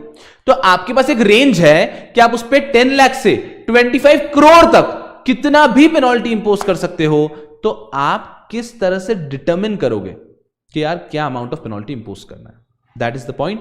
Factors to be taken into account by the adjudicating officer for quantum of penalty, for determining quantum of penalty. मैं आपको बताता हूं यार, आ जाओ फोकस। टॉपिक है factors. I hope you can see on the screen. मैं कभी भी हाथ अदर वे कर देता हूं यार, ठीक है ना। तो factors to be taken into account by adjudicating officer while imposing the amount of penalty. समझना अच्छे से। इसको जानते हो क्या आप? इसको जानते हो क्या? इसको और ये बहुत खास आदमी है। इसको जानते हो क्या? राजू। ठीक है, राजू, मिस्टर राजू सत्यम। इन्होंने सत्यम के लोगों के साथ बहुत गलत किया था। सत्यम के लोगों के साथ, सत्यम के शेयर होल्डर्स के साथ, कि इन्होंने झूठ से फॉल्स बुक्स बनाए कि हमारा खूब प्रॉफिट है, खूब सारे एम्प्लॉइज हैं एक्सेट्रा, और एक्चुअली वैसा कुछ नहीं था। लोगों ने इस भरोसे से सत्यम के शेयर्स खरीदे खूब, और एकदम से क्रैश हो गया, लोगों की हार्ड अर्न मनी गई। अब सवाल आ रहा है कि मान लीजिए ये केस आया है, तो क्या क्या चीजें ध्यान में रखते हुए डिटरमिन करेगा एडजुडिकेटिंग ऑफिसर के कितना क्वांटम ऑफ पेनल्टी देना है? देखो, फर्स्ट पॉइंट, पहली चीज ये हो गया एक फ्रॉड। ठीक है, पहली चीज अनफेयर गेन और एडवांटेज, कि जिस व्यक्ति ने ये फ्रॉड किया उसको कितना अनफेयर गेन और एडवांटेज हुआ है। How much of the advantage he has gained. उसका 500 करोड़ का प्रॉफिट हुआ है, उसका 200 करोड़ का प्रॉफिट हुआ है, उसका 50 करोड़ का प्रॉफिट हुआ है। इसको भी ध्यान में रखो ना। जिसके हमारे केस में मान लिया 20 लाख का प्रॉफिट हुआ, तो उसका मैक्सिमम प्रॉफिट ही 20 लाख का हुआ, तो उस पर क्या आप जबरदस्ती बहुत ज्यादा 25 करोड़ की पेनल्टी इंपोज करोगे? तो पेनल्टी इंपोज करते टाइम एडजुडिकेटिंग ऑफिसर को यह भी ध्यान रखना है कि how much of the unfair gain and advantage this person has earned.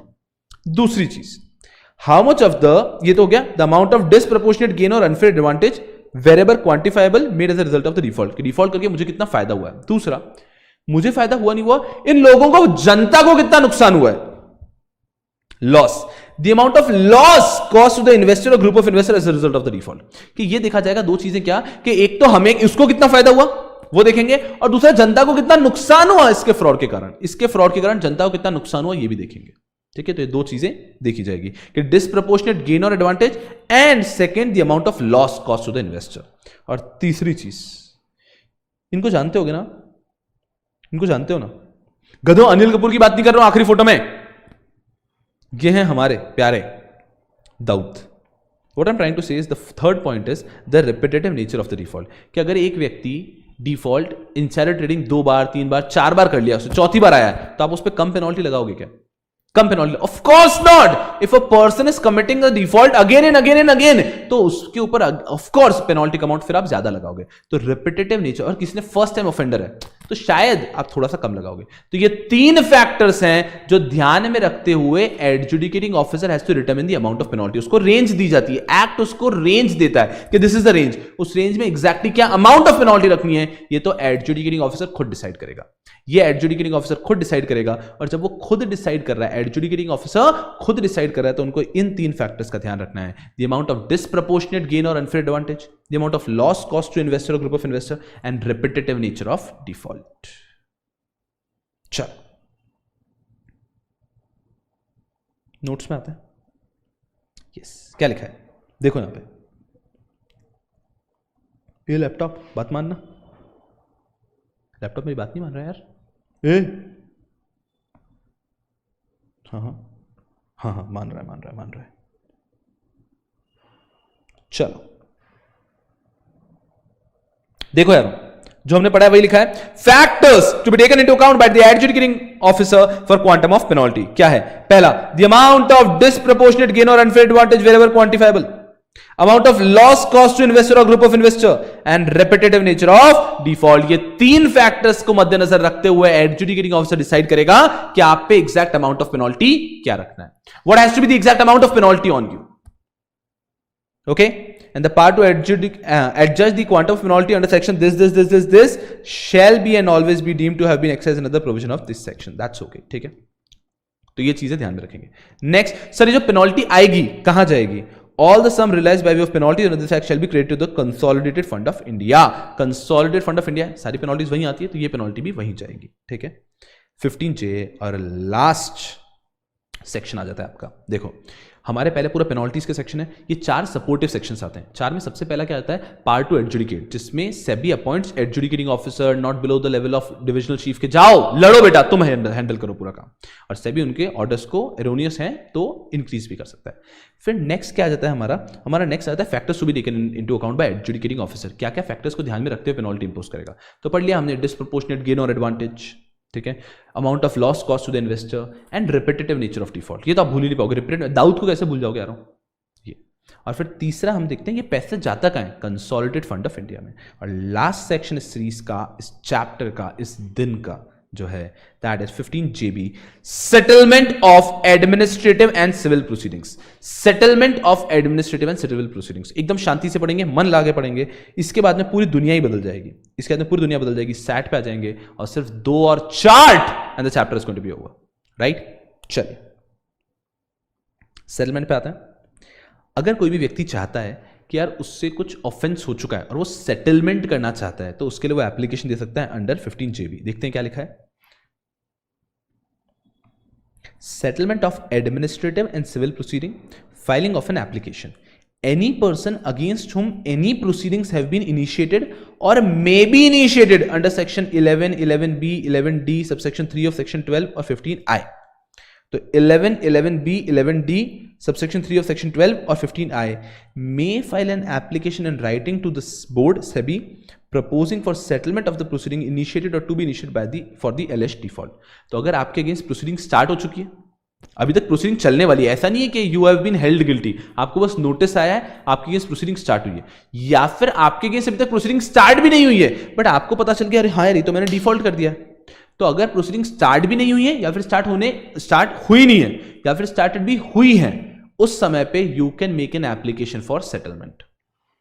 Board may consider for settlement of default, the board may after taking into consideration the nature, gravity and impact of default. अब मान लीजिए आपने कुछ बहुत ही बड़ा default किया, आपने mister Raju जैसा, सत्यम स्कैंडल, हर्षद मेहता, इनके केतन पारिक, इनके जैसा अगर कुछ स्कैम किया है तो आप सेटलमेंट के लिए जाओगे, कुछ नहीं मिलेगा। तो बोर्ड देखेगा आपके नेचर ऑफ डिफॉल्ट को, gravity and impact of default को, and then agree to the proposal for settlement on payment of such sum by the defaulter और on such other terms as may be determined by the board in accordance with the regulation made in this act. तो पहले point में क्या है कि any person who has made any default against whom proceeding has been started, or even if proceedings have not started, can make an application to the SEBI for settlement. Second, SEBI will see the gravity of the default, the nature of the default, the impact of the default, and then will decide कि settlement करना है कि नहीं on payment of some fees and terms and conditions. Mode of settlement proceeding. The settlement proceeding under this section shall be conducted in accordance with the procedure specified in the regulation. बहुत बढ़िया, ऐसा कुछ दिया हो हमें पढ़ना ही नहीं होता, क्योंकि क्या है mode of settlement as specified in the regulation हमारे सिलेबस में ही नहीं है। नो अपील प्रेफर्ड, ये एक बात है, एक बार सेटलमेंट हो गया है फिर आप अपील नहीं कर सकते उसके against. No appeal shall lie under section 15T against any, 15T आपका पढ़ना बाकी है, against any order pass by the board और adjudicating officer as the case may be under this section, कि कभी भी एक बार सेटलमेंट हो गया ना तो फिर उसके अगेंस्ट अपील नहीं हो सकती है। All settlement amount excluding the disgorgement amount and legal cost realized under this act shall be credited to the consolidated fund of India। कि ये सेटलमेंट का पैसा भी कहां जाएगा? कंसोलिडेटेड फंड ऑफ इंडिया में। सिर्फ डिस्गॉर्ज अमाउंट एंड लीगल कॉस्ट ये नहीं जाता है. क्यों नहीं जाता है? बिकॉज लीगल कॉस्ट तो आपको पे करनी है, राइट? और डिस्गॉर्ज अमाउंट का मतलब क्या है कि ये पैसा, फॉर एग्जांपल आपने फ्रॉड किया एक कंपनी से और पैसा आपके पास है, तो ये पैसा आप इस कंपनी को भी तो देना होगा. तो ये एक्चुअली आप समझो गवर्नमेंट की इनकम नहीं हुई है कोई, ये वापस आपको पैसा देना पड़ेगा. तो डिस्गॉर्ज्ड अमाउंट और लीगल कॉस्ट, डिस्गॉर्ज्ड अमाउंट और लीगल कॉस्ट ये दोनों कंसोलिडेटेड फंड ऑफ इंडिया में नहीं जाते हैं. इसके अलावा कोई भी फाइन पेनल्टी आया है, इसने सेटलमेंट के चार्जेस दिए, सब कुछ जाएगा कंसोलिडेटेड फंड ऑफ इंडिया में. सेटलमेंट को लेके क्या पढ़ा हमने? सबसे पहले a person can make an application when if the proceedings have initiated or even if proceedings have not initiated a person can make an application. SEBI settlement application को accept करेगा किन चीजों को ध्यान में रखते हुए? 3 चीजें लिखिए. क्या? Nature of the offence, gravity and the impact of the offence. And next, mode of settlement है ही नहीं as per the regulation.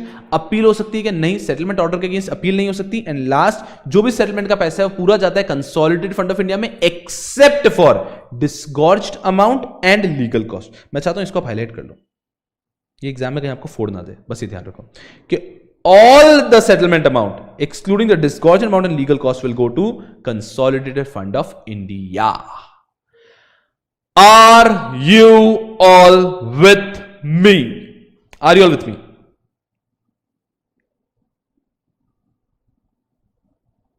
Are you all with me? बोलो हां.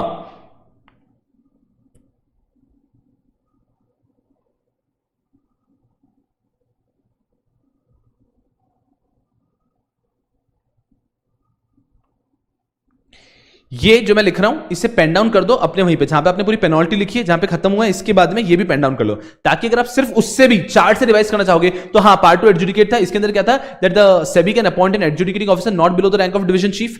ठीक है. उसके बाद में ये जो डिवीजन चीफ है इसके पास पावर है to summon someone and to call for books, inquiry करके, और ये ऑर्डर कर सकता है पेनल्टी भी. उसके बाद में कि सेबी को अगर कभी भी लगता है कि इसकी पेनल्टी एरोनियस है तो सेबी पेनल्टी को इंक्रीज कर सकता है, बट उसमें टाइम पीरियड है कि 3 मंथ्स के अंदर ही कर सकता है, या फिर अपील अगर डिस्पोज हो गई है तो फिर तो कर ही नहीं सकता. ऐसा part 2 adjudicate, right? Then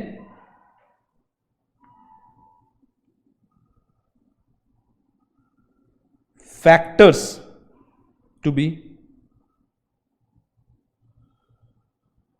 considered for amount of penalty. Actually होता है for determining the amount of penalty, but ठीक है, for amount of penalty.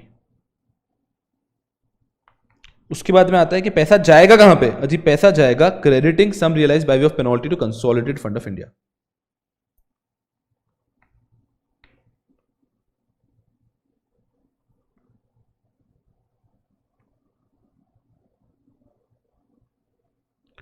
Amount of penalties to